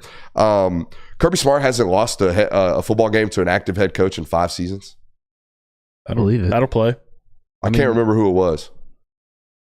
5 seasons. That would be 2019. If it's 20, I think it was. Where's Tom Herman coaching? FAU? I think it's Tom Herman because 2019 was Ed Orgeron and Will Muschamp. 2020 was Nick Saban and Dan Mullen. Yeah, Tom Herman's at FAU. So then, I mean, again, why can't my brain do this with anything? I don't know. I guess it's good that I do it. My brain does it with the thing that I make money off of. So that's good. I mean, you are doing it as a job. That's ideally. So. Yeah, that's ideal there. But yeah, where were we at? Talking about the article and how he hasn't lost to a hasn't lost to an active head coach in 5 years. That's pretty nuts. that is nuts. That's Literally insane. Nick Saban. That was It was like the opening line of just how dominant Kirby is. Was like the first 3 paragraphs of this. Yeah, gave a little like, good synopsis. He's the guy, and here's why. What'd you guys get next? I guess let's try to stay in linear fashion here with the article. Oh, well, my first one came from the very bottom. I know this was one that you mentioned. I thought it was interesting how he talks about holding back Carson Beck at the beginning of the season. Well, I said that you brought it up, so I went with it. It's fine. Anyways, but yeah, he talked about how they were too slow letting him out the gate. Like they kind of held him back a little bit in regards to allowing him do what he does best, like in those opening weeks of the game. That they took too long to really just say, like, this dude's a guy. We need to go let him play. So I thought it was interesting that he kind of brought that to the surface and felt that the staff was responsible for maybe some of the slower play at the beginning. The first one that kind of stuck out to me was when Chris Lowe asked him, immediately after the loss in Atlanta, was like, did you know that your season was pretty much over there? And Kirby Smart's response to it was kind of, I hoped it wasn't. I knew we had one of the 4 best teams, but deep down in my heart, I knew we were not getting in. Oh, buddy, they knew. It was spin zone immediately to the media. Like, not that they do this very often, but they knew. They knew that they needed some laboring to get in, right? Some help. And it was, they had the stat ready immediately. It was like no one loss.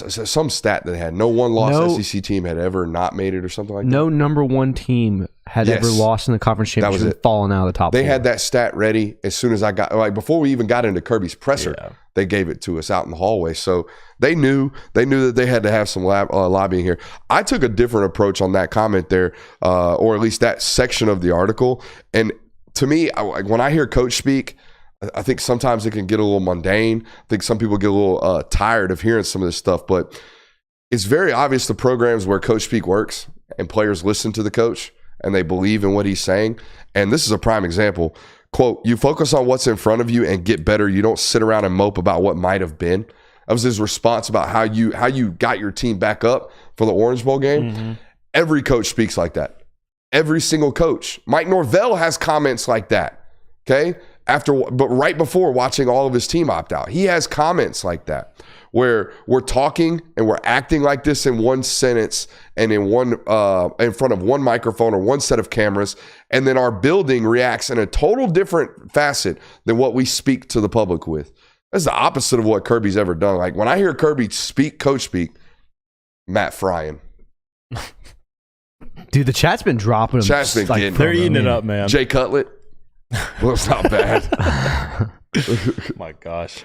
I also thought it was interesting. I know he mentioned he talked about his relationship with Nick Saban, but I thought my biggest takeaway from it was he got asked about, like, do you hate that he left the game and that you didn't get to beat him more than you did? And he said, honestly, the fact that I coached under him for so many years, like, that made me have respect for him, and that made it made the losses not hurt as much because he respected him so much and he knew that what he was doing was a great thing. Like, obviously he was a great coach. He said, but if I didn't coach for him, I probably would have sat around my program and been like, man, I couldn't beat the GOAT more times than I did, or like I could never get over that hump, like all of those things. I thought it was interesting. He said the reason him coaching under Saban made those losses more acceptable. Yeah, and I mean, you could see that in basically every game they coached against each other with. There was a large amount of respect from when they met, before the game, after the game. I mean, the embrace that they had after the 2021 national championship is kind of iconic now, just because of what Nick said. You know, you kicked our ass in the fourth quarter. So things such as that, where, yeah, it was obvious that Kirby Smart really respected him and wanted to beat him,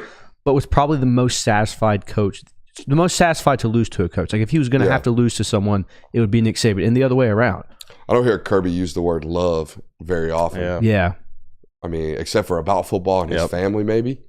That's really it. And his players. And his players. He loves Nick Saban. He said that in this article. I also had another spin on this. I wish he was still here, right? That's the quote you're talking about.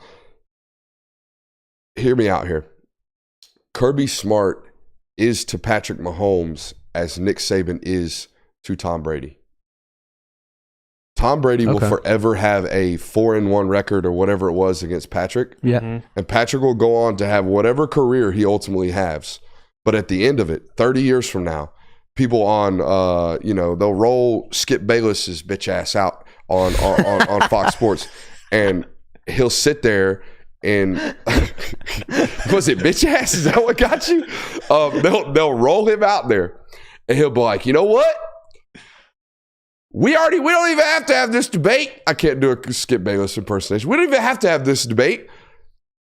Tom Brady got him. Long way in their prime of the prime. He's old. Blah, blah, blah, blah. Tom Brady got him. Yeah. 1 in 5, he'll always live that. He'll always live 1 in 5 versus Nick Saban. And no matter what it looks like moving forward, it's going to be really, really hard to win an argument about Kirby being the GOAT when they have that head-to-head record. Exactly. And I think that's why so many fans, including me, were disappointed when Nick Saban retires, because Kirby doesn't have more chances to go out and beat him.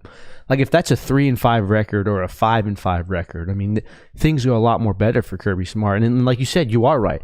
History's not going to be kind to Kirby Smart in that regard, because 20 years from now, 15-year-old kids are going to say, yeah, Kirby Smart was a good coach, but Nick Saban beat him 4 times out of 5. Like, things such as that, or 5 times out of 6. So, yeah, that is definitely something. Mm-hmm. The one that kind of got my attention as well was talking about the 12-team playoff. Mm-hmm. Yeah. He kind of said that he likes the idea of how you're not punished for 1 or 2 losses, but then he went and also said that he hates the idea that the SEC championship is basically a do-or-die situation where if you're not winning the SEC championship, you have to immediately, you won't get a bye, you have to go and play 2 more games than the SEC champion would. And he talked about how our team was 12-0 this year, and if we lost to this game, we've been punished just as hard. So he does bring up a good point about how the conference championships, or the weight that conference championships have is kind of out of whack right now with this format. I thought, again, the Kirbyism out of that, or the Kirby moment out of that, was recognizing the time difference. You only have 2 weeks. Yeah. Right? The 2-week rollover is a major disadvantage. Again, every once in a while, not every once in a while, almost every time he speaks, he says something where I'm like, shit, I never thought about that. shit, I never thought about that. I never gave, mind to that thought. And that's exactly why he is who he is. So the turnaround right there, like you said, is going to be a little bit different. He very clearly believes his practice habits are the reason that they win national titles. I mean, it's so obvious in the way that they talk, where he's talking about, he doesn't say it, but he's like, I'm trying to kill these kids. I'm trying to kill these kids Monday through Thursday. I'm trying to make sure that they know for a fact I ain't never gonna do nothing on the sport of football's planet Earth that's ever gonna be harder than Monday through Thursday at the University of Georgia. And that provides a level of confidence. And by the way, almost every single leaked audio that we hear is him saying something along the lines of, like, this is why we do this shit. We do this shit so we come into this football room and this locker room right before the game and we have a sense of calm in our bellies. He doesn't say that, but you guys played the sports. Y'all understand there is a level of nervousness right before a game because you don't know. At the University of Georgia, they know. You know what I mean? I couldn't imagine the difference in how you feel going out because I know we have suffered. We have done this. There is something, sorry to cut you off. There is something to kind of take solace in knowing that the most important part of, are you still reading chat? Someone called me Vince Drooly. That's just me. I'm hung up on picnic chub. But no, there is some solace you can take in the fact that the most important part of your week is the easiest. Like Monday through Friday can be hell for you, and Saturdays are the easiest part, and that's the part that actually truly matters. I think there is some kind of confidence that gives you. I think it's one thing too for Kirby Smart to believe in that his practicing hard is what creates all of this success. But I mean, you talk to his players once they leave college, they talk about it. They talk about how they practice so hard that it makes NFL practices seem like nothing. Like the players believe in that, and that I feel like that's a hard thing to probably get your players to believe in. Like, man, going through tough practices, like there was nothing more. At least for me, like when I knew a tough day of practice was ahead of me, like you dread that. Like you're just like, I got to get through this. I got to go do this. But for them to believe like that, they need to care about that, and they know that it's good for them, and that's going to bring good things for them. I think that's special. The SEC's in trouble. You know why? Why? Carson Beck's in do not disturb mode. I love how kids do this nowadays on Instagram. They'll post like 4 photos and then a meme at the end on Instagram, and it's like, them, you a texter or FaceTimer, me, a do not disturber. Carson Beck in his zone. This quote right here. Now, I think this is the key to getting Kirby to actually say something, is to make sure he knows that there's no video available. Because video seems to go more viral than some of these quotes. But I've never heard him speak like this about a portion of his roster. You ready for this? Yeah. About the offensive line? Oh, yeah. Did you hear this? Mm-hmm. Smart. Either we're maybe a little weaker on the defensive line or we're really good on the offensive line. The glaring thing I've seen at practices is that the offensive line has done a really good job. That's not to say we were subpar on the defensive line last year. We just weren't great. We didn't have a dominant guy, but we're always going to be good on defense. I don't know that we're going to be great this year, but I think we have a chance to be great on offense. So to hear him hype up the offensive line, something we've heard all spring from sources, but like we hadn't heard it out of Kirby's mouth. 9 times out of 10, Kirby's like a wait and see guy. Don't want to give any props to anybody, but he's hyping this offensive line up. He must know there's something special. And by the way, I think there's gonna be something special. He's doing one of 2 things. He's either hyping up his offensive line, or he's saying my defensive line isn't where they need to be. I'm gonna call him out on a public interview that I know my players, I know fans, I know everyone's gonna read and light a fire under their ass. And I think it's more probably the latter. Yeah. Just because I think Kirby Smart doesn't mind complimenting his units when it's warranted, but I think he enjoys it. I don't want to say insulting, but kind of talking about things that they need to get better at as a way to motivate them. Here's one that came straight from the building, and I want to ask this to the chat, and here's your homework. Find me the college football program in this country that returns 2 defensive linemen who have NFL draft grades anywhere from 3rd to the 5th round. As much as we want to talk about how bad Georgia's, or how not great, how they don't have a difference maker Georgia's defensive line is, Nazir Stackhouse would have been a 4th round draft pick this year. He's going to play his way into a 3rd or play his way into a 5th round draft selection this year no matter what. All right? Same thing for Warren Brinson.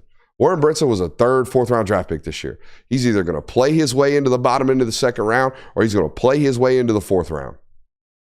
But again, find me the national title contender right now that has 2 interior defensive linemen returning that you know are NFL football players. You'd be hard-pressed. You'd be really hard-pressed to do so. So as much as they probably are, and they are getting at times dominated on the defensive line during the spring, they are really, really much better, I should say. That's really, really much better. They are much better than the national kind of talking points about their defensive line. Yeah, I thought that one stuck out as well. Like, you always talk about Kirby Smart dropping a nug, and you got to really look for it, and you got to stay on top of your toes to really notice it. That was one that I noticed of like, ooh, that's an interesting comment to make there. Someone call me Taki Smith. Taki Smith. Taki's overrated. I think the ones that fans would love specifically is, I think it's actually the last paragraph or so. And he got asked about just the overall success. Like, what does that do for your program, knowing that you have back-to-back national titles? Like, how does that feel knowing that you have that moving forward? And he gave a really long quote about just how great it was, about like how the fact that they really only had one down year and it was his first year he got there. But about at the tail end of the quote, he said, "But I want more than relevance. I want dominance. And we've been more dominant in the last 3 years. What I don't want are the ebbs and flows or the one-hit wonders you see out there. I don't want any player to leave Georgia without a championship." They got a good shot at it moving forward. I sure do. You got to win 1 out of 3, 1 out of 4. One every 3 seasons. Yeah, basically. 1 every 3 seasons. I think they got a good shot to do so moving forward, just because they're going to have shots at it every single year because of this new model. I thought the most poignant quote in there, and he slipped it in again. Man, this is how he talk a little different when he doesn't have a microphone in front of him. When he's just got one of these little recorders and nobody else in the room, which I would imagine how Chris Lowe did this interview. There's a quote in there, talks about the old head that stayed for NIL. Yep. The old head that stayed for NIL. That is not something we've heard him have transparency about. It's not something we've heard a lot of college football coaches have transparency about, hey, this guy's coming back because we're paying him, you know? Right. Like I appreciate the transparency, but 100%. It's rare to get that kind of stuff. He's obviously talking about his defensive line. Yeah. And Xavier Truss. Right. Yeah. Right? It comes in a comment where he's like, we got more 5th and 6th year guys than we've ever had before. He's talking about the gap, how we've got so many like really old guys and then so many really young guys, and there's not really a lot in between. He said it's almost like having 2 different teams. Mm-hmm. So, hey, if we're going to keep doing the fat jokes, let's do it strictly with the quarterbacks. Okay? It's like Brisket Bowers. It's a great one, but he plays tight end. We're going to be out here slinging the pill. Okay? So let's keep it to maybe like Jamarcus Don't Hustle. I mean, that could have been a name for him. Yeah. And myself as well. So. Do you have any more you want? No, I think that's it. It's 2 times in a row I've heard him. Once in a press availability we had him earlier in the week or last week, and then once again in this article. Every time he's asked about the scheduling and moving forward and all this good stuff, he clearly has no clue what the college football playoff's going to look like moving forward. Yeah, he's still. And if he don't know, how can we know? Exactly. It's always been very much wait and see. You know, I don't know what the SEC is going to look like. I don't know what the college football playoff's going to look like. I don't think about that. I'm worried about, he then goes back into coach speak.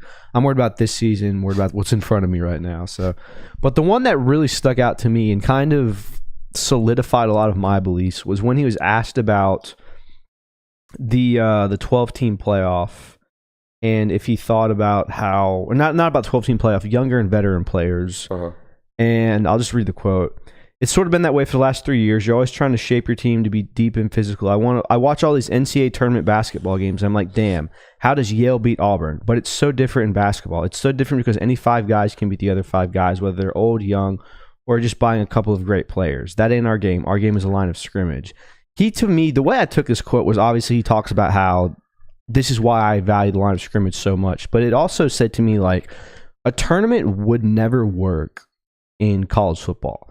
Like the March Madness that everyone loves, the 64 bracket that everyone does the hypothetical each year, doesn't work out because football is such a different game. And Kirby Smart basically said that right there, where it's that you have teams that are dominate the line of scrimmage. It's not basketball where, hey, these 5 guys can outplay these 5 guys on a certain day. It's just, that's never feasible. So that's the way I took that quote. Was talking to somebody in the building yesterday, or not yesterday, it's a couple days ago, about just like player acquisition strategies at Georgia. Like, what do y'all spend money on? And the immediate answer was, you must not listen to Buddy. You must not listen to Buddy every time he gets up in front of y'all and talks, because he does not hide what they prioritize. Line of scrimmage. Line of scrimmage. We want big humans at the University of Georgia, and that's it. We want big humans. Tom Gravy, Really good one. Welcome into tonight's show. We have a loaded one for you here on the local hour. We have a player of the day.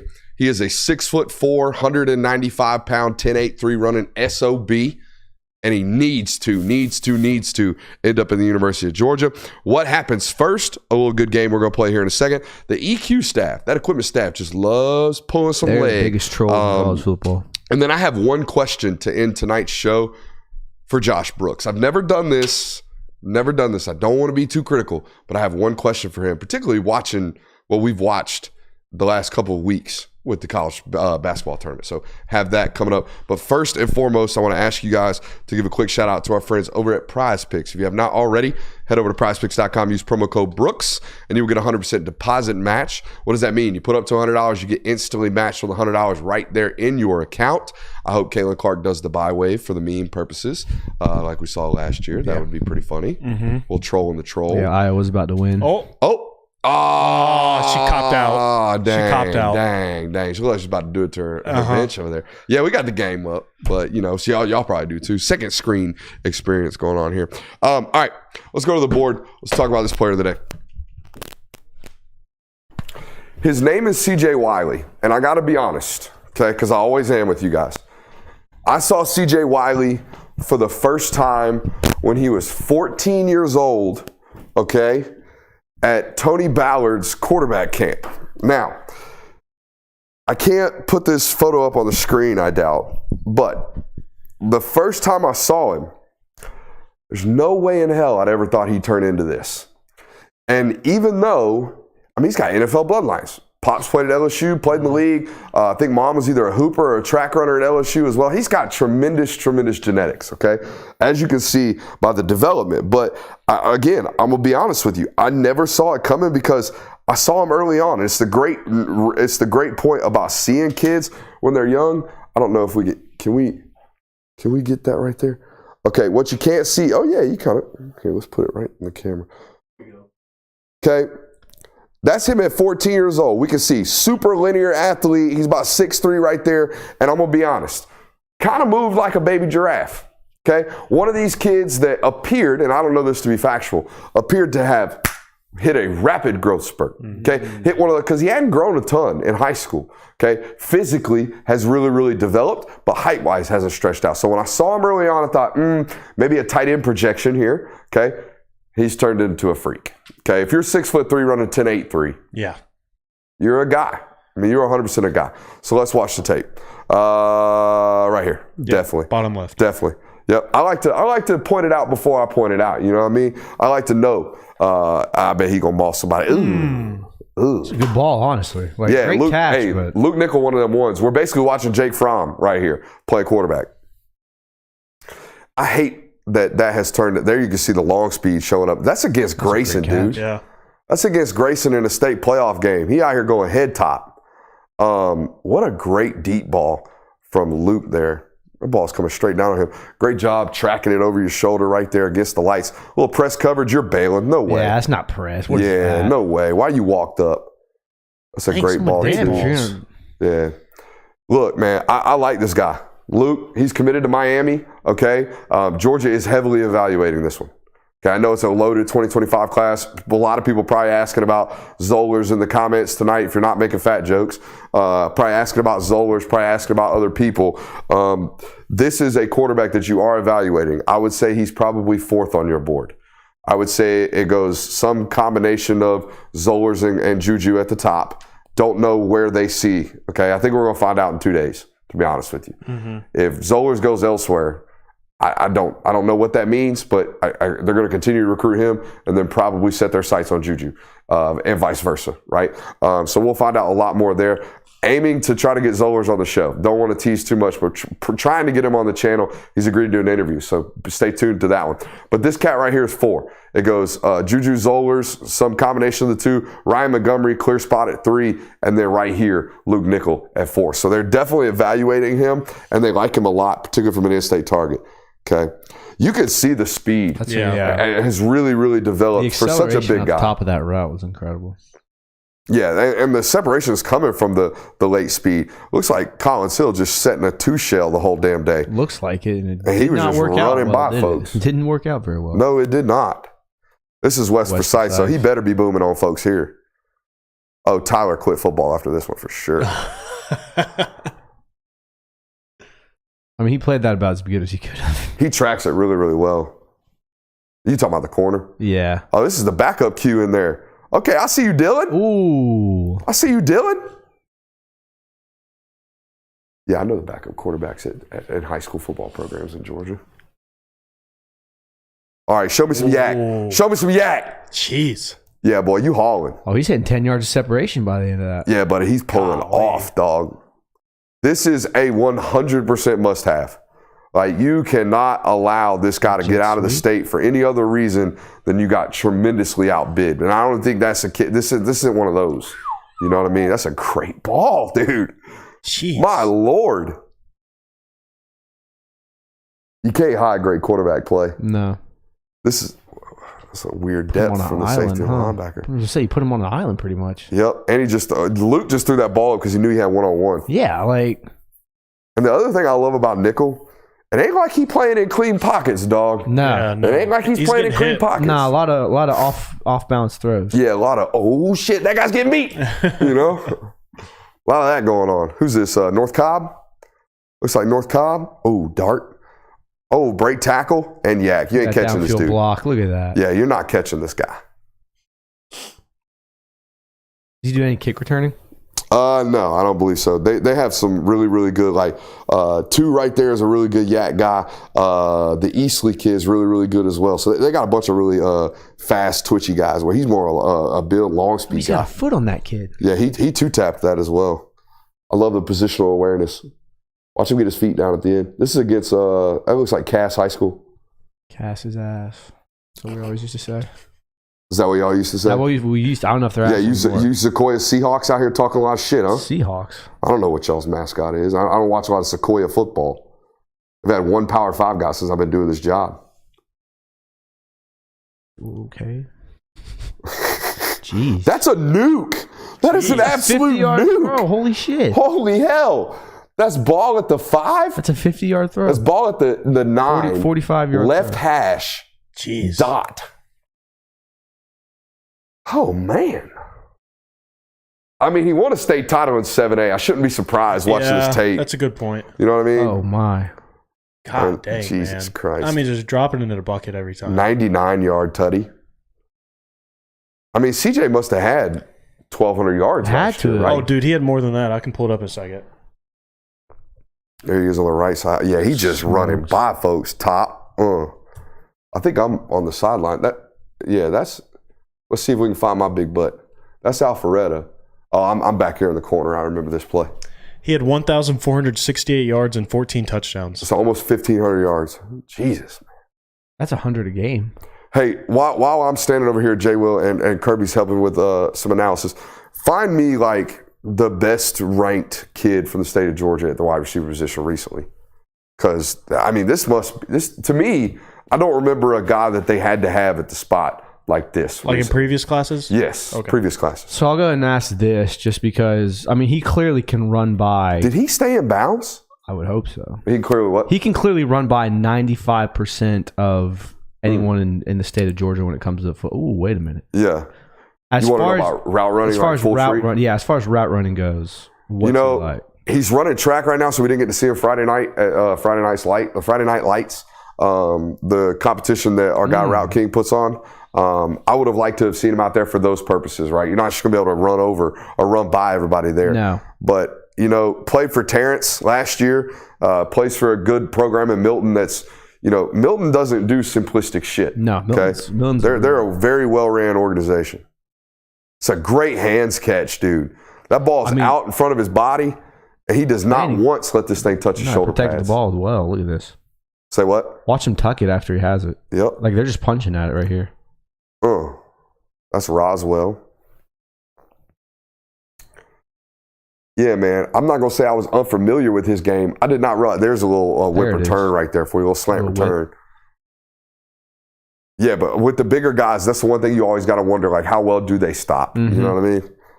I mean, are we looking like a DK Metcalf guy here? No, I think this is more of like a watching him, I was thinking more of like our guy from Oregon that's going to get drafted high. Okay.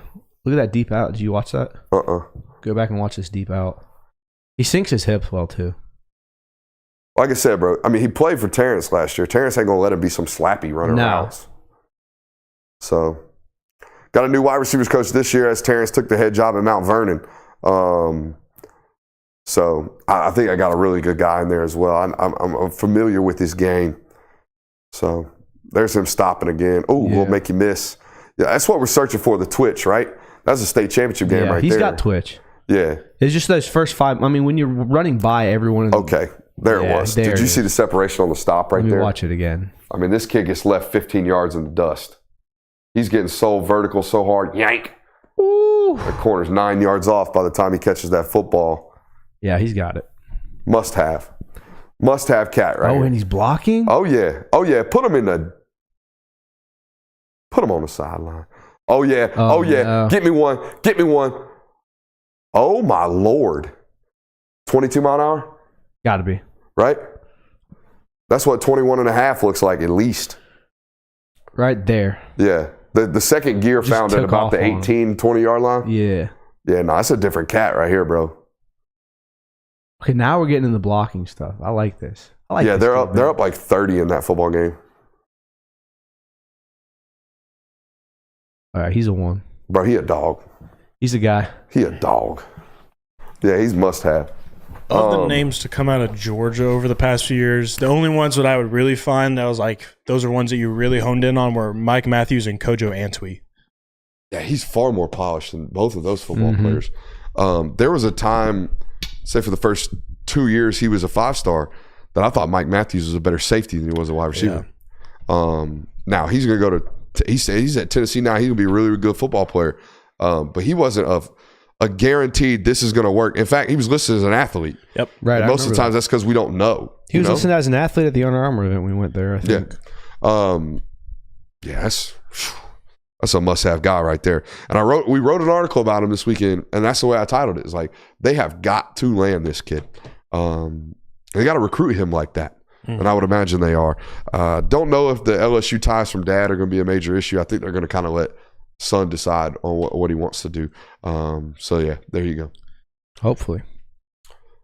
When you got like, here's the thing. Georgia will go outside of their spending habits if they know the guy's a guy. And that guy's a guy. You know what I mean? Mm-hmm. Right. So I mean, it's interesting too. I went all the way back to 2019, and really of like the top 20 wide receivers, not a lot of them come from the state of Georgia. I mean, the 2 that I named were one, and then you got to go back to like Jaden Hazelwood and Dominic Blaylock before you start getting into like Georgia natives that were top end wide receivers coming out. Fat Sajak. Now we're just naming celebrities. Someone said jerk chicken cousins. Dude, they are still going. That's crazy. Yeah, maybe we need to feed something like this every show, because I would imagine it's doing well for our numbers. Well, I mean, it's going to have the chat that engaged. Well. Someone call me Quinn Skewers. It's not bad. It's not bad at all. Should we play what happens first? I'd like to. Yeah, let's do this. All right, here's how this happens. Okay, Georgia has a Heisman winner, or Georgia loses 4 games in one season under Kirby Smart. Which happens first? Georgia has a Heisman winner. You think so? Yeah. Who? If it ain't Carson this year, who's it going to be? The next quarterback they have in the Mike Bubble offense. Almost identical to this. Mine was a Georgia quarterback wins a Heisman, or Georgia finishes outside the top 7. I think I could see an 8th or 9th finish. Yeah, I mean, you lose 2 games, you're there. This schedule. Yeah, but like, schedule. I mean, but the fact of like you still get in the playoff, you could up your seeding at that point.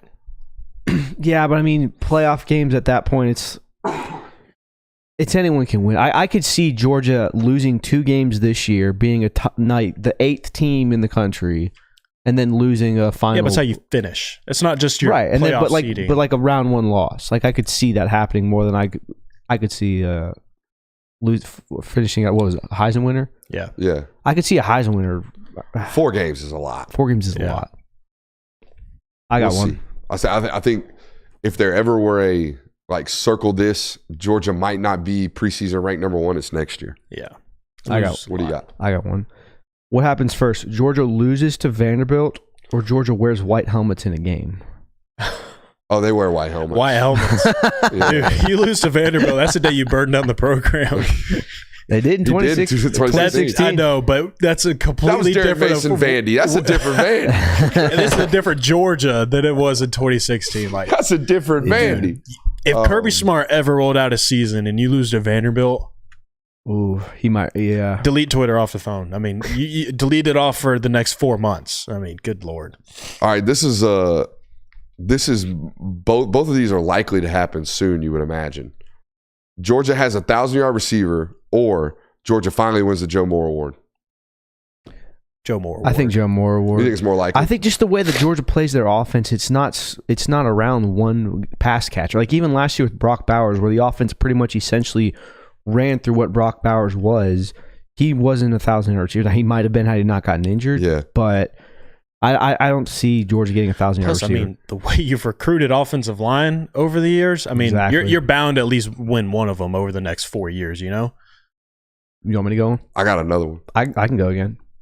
What happens first? Georgia gives up 60 points in a game or gets shut out on offense? Oh, God. Well, we've seen them put up 14 points, 6 points, 7 points. I'm going to go 0. Okay. I'm going to go get shut out. 60 points. I mean, that's The only never thing happened. that's holding That's me a back lot. is like in years past, there have been games where teams get up to 50. Mm-hmm. So, like, I don't know. I mean, you could have a double overtime. you get into a Rose shootout Bowl with somebody situation. like eventually down the road. I don't know. Like maybe you have a game 3 years from now where you have 5 starters on defense out with an injury. Like you get in a shootout. I don't know. It could be Texas this year. Could be. Why couldn't it be? Yeah. You know Could what I mean? be. Texas at home in Austin, they could have one of those. Remember that LSU Texas game several years back? Oh, dude. Yeah, the It was LSU like Texas that. A&M. The whole reason why they changed the Oh, overtime man. rules. Oof. 74 to That'd be a good game to be in the box 72. for. Yeah, something like that. Great. More likely, what happens first? Georgia misses a 12-team playoff, or Georgia Tech makes a 12-team playoff. That's a good one.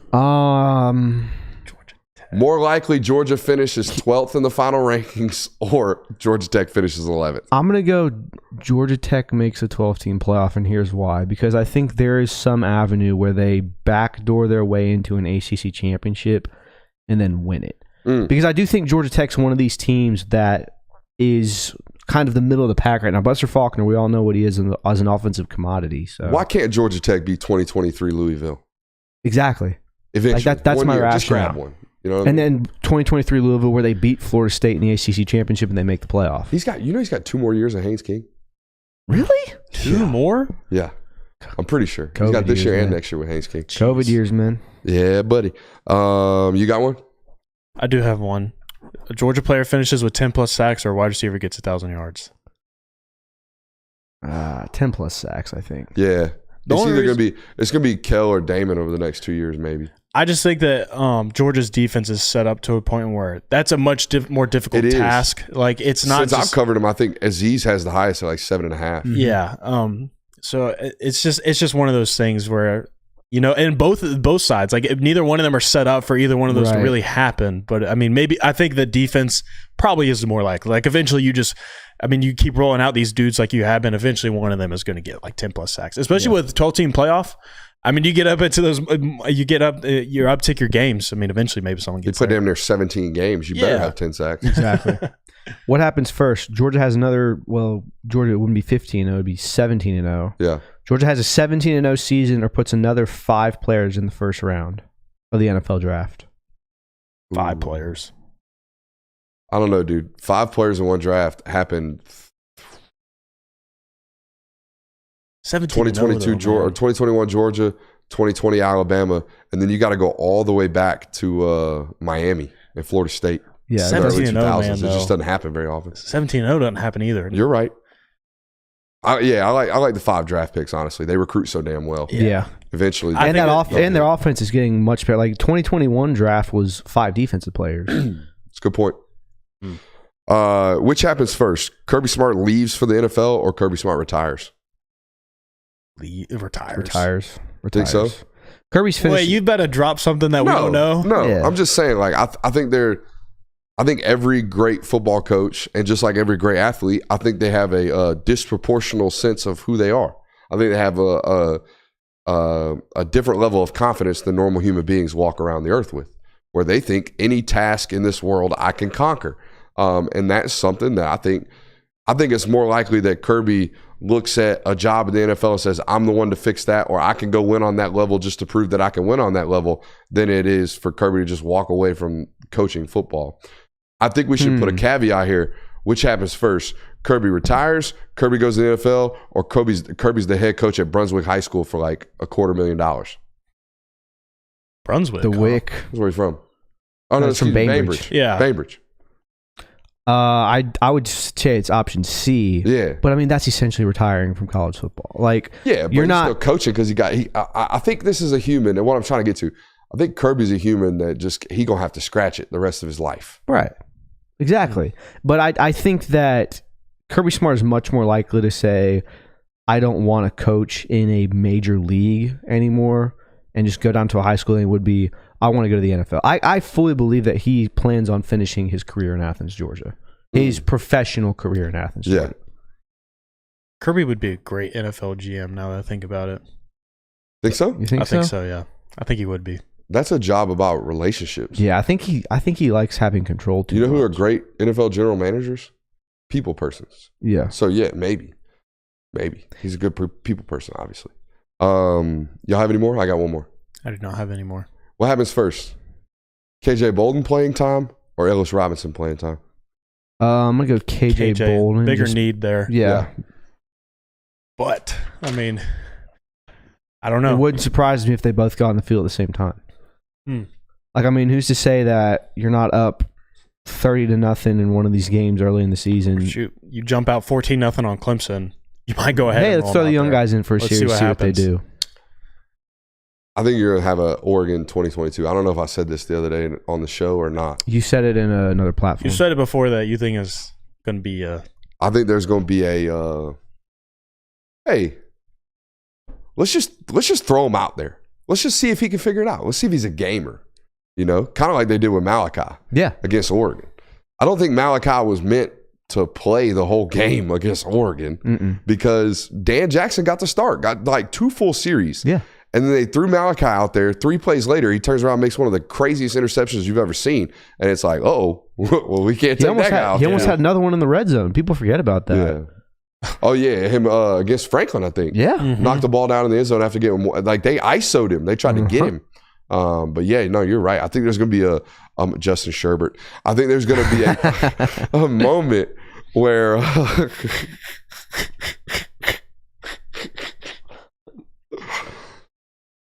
I think there's going to be a moment where it's undeniable that KJ Bolden has to be on the field.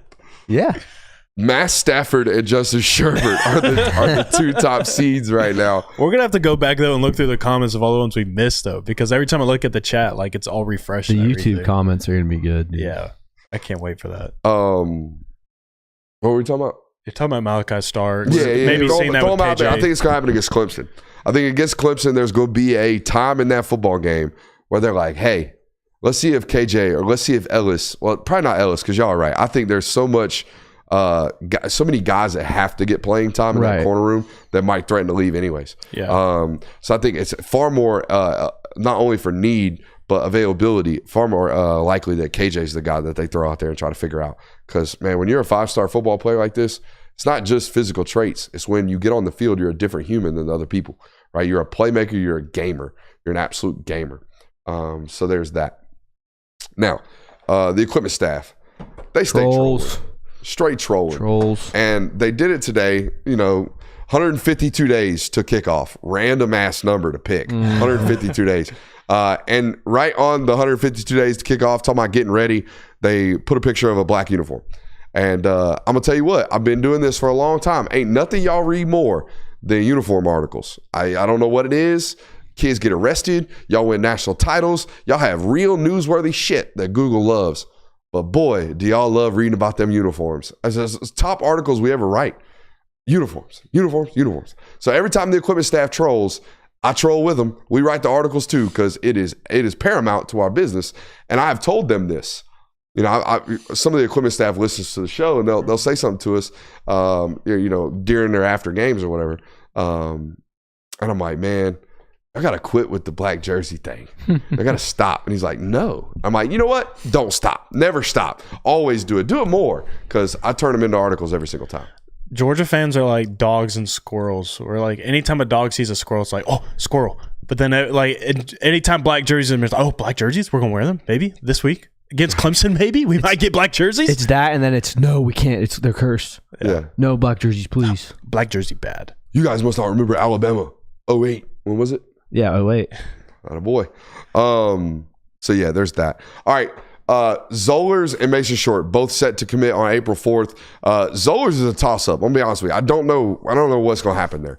I don't think anybody knows what's going to happen there. I think Georgia getting the last visit's a good point, or a good thing to look at in terms of being optimistic about the idea that he's going to choose the University of Georgia.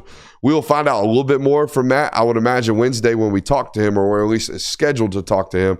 I can imagine his schedule right now is preposterous. It's just absolutely nuts with what he's got going on. He was at Alabama today. He told me he's going to be in Athens by like 11, maybe midnight tonight. He'll be spending all day with Georgia tomorrow. He'll fly back or drive back, or where? I'm assuming driving. Driving. He's driving from Tuscaloosa to Athens. Why wouldn't he be driving? Maybe a rental car? That's a long I don't know. drive. That's a long drive. Either way, going to be back in PA, just outside of Philadelphia Wednesday, and then Thursday we'll make his decision. What's up? No, I was just going to make a joke. Like, maybe he's get like a private jet or something. Yeah, maybe. Oh. Is Tennessee involved in the recruitment? Maybe. I mean, you can do it now. So yeah, Zollers will have his decision Thursday. I don't think anybody really, really knows what's going on there. I would put it like 51% Georgia, and just give him a little SSM there and be ready to be wrong if it happens. But that's all I really have on that. We'll have more moving forward. I think Mason Short's a dog. I don't see anything else happening there. Right. I was surprised when he committed to Alabama the first time, to be honest with you. I think that was, I want to play for the GOAT thing. And then the GOAT retired, and then they didn't rehire the offensive line coach. They let him walk, brought in Washington's offensive line coach, and Mason was like, well, okay, I'm out. I'm going to go be a dog. It was very interesting that Kirby Smart was at his high school the day that he decommitted. Yeah. He jumped all over that one. He was the first one out the gate to go out there. All right, we're going to end tonight's show with this. And look, I don't do this. I don't do this very often, but I think it's fair to do this. I got one question for Josh Brooks. When, if ever, will Georgia compete nationally in any other sport other than football? Are you asking me or Josh? I'm asking the room. When I'm asking everybody. When's it going to happen? Because I turned on my TV yesterday and I watched Alabama go to a Final Four for the first time ever. Okay? I turn on my TV all the time and I see SEC programs dominating in baseball. Did you know that 10 of 14 SEC teams are ranked inside the top 25 in baseball right now? Yeah. 10. Not Georgia. Georgia's 4 and 5 in the conference. Not anymore. They got swept last weekend. And it wasn't even the official 1 or 2 rankings that they were ranked in. Yeah. It was Baseball Nation. So they did lose that series to Tennessee. And look, man, like we can do the break it down per capita. Georgia isn't just talented in football, man. They're talented in every sport. They got great softball here in the state of Georgia. They got great basketball here in the state of Georgia. Got great golf here in the state of Georgia. Okay, and I'm sure the golf team's decent. They won a tournament this last weekend. I'm sure the golf team's decent. The gym dogs are pretty good normally. All right, yeah. Hell of a swim team. Okay, but the potential revenue producing sports, null and void. And I don't think it is a microcosm of talent. Everyone will tell you that they have talent. The problem is, go to Athens, drive to campus, and you can see really quickly where the money's spent. The money is spent on football and football only. By the way, you guys, I've been doing the data for 5 years. We don't talk baseball on this channel. We don't talk basketball on this channel. You know why? Because you don't care. And I don't know if you don't care because they don't win or if you don't care because you don't care. And I guess that's something we got to find out. Maybe when they're good, we'll find out. But here's the deal. I wrote articles every single night about Anthony when he was here. Mm-hmm. Greatest basketball player in the country on your team. Now, y'all didn't win very many games. I think you were 3 games over 500. No, I don't think we were in 500. Didn't win a ton of football games or basketball games, but y'all had some really, really interesting games and got to watch a really great football or basketball player. And I asked Josh Brooks this question, not the basketball coach, not the baseball coach, not these people. I asked Josh Brooks this question because the money has to go, right? And your job as an athletic director is to be a glorified salesman. Like you are the highest paid salesman in the country.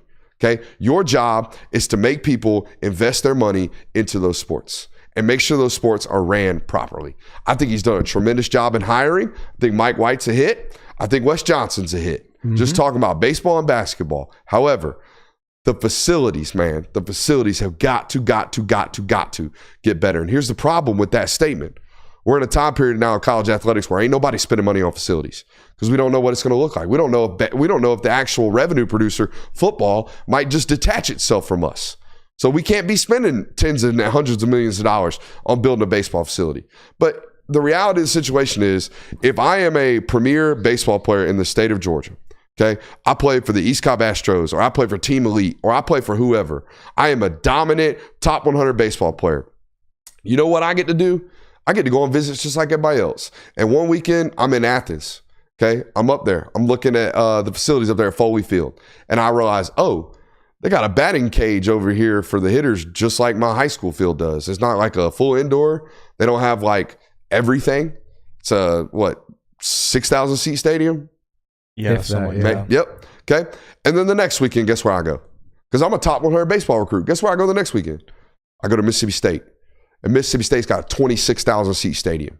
And Mississippi State has poured in millions of dollars into their baseball facilities. And then the next weekend I go to Ole Miss. And then the next weekend I go to LSU. And then the next weekend I go to Kentucky. And then the next weekend I go to Tennessee. I ain't going to Georgia. I'm going to tell you that right now. And that's what they have had happen to them over and over and over again and again until something changes there. I just don't expect all that much difference in results. And again, we can talk about how proximity to talent is great here. It is great, but you're not going to keep them because Steg looks like Steg. And then I go to Auburn and they just built a brand new $80 million facility and it looks beautiful. And we got the Steg. So yeah, it's just not going to happen until those things change.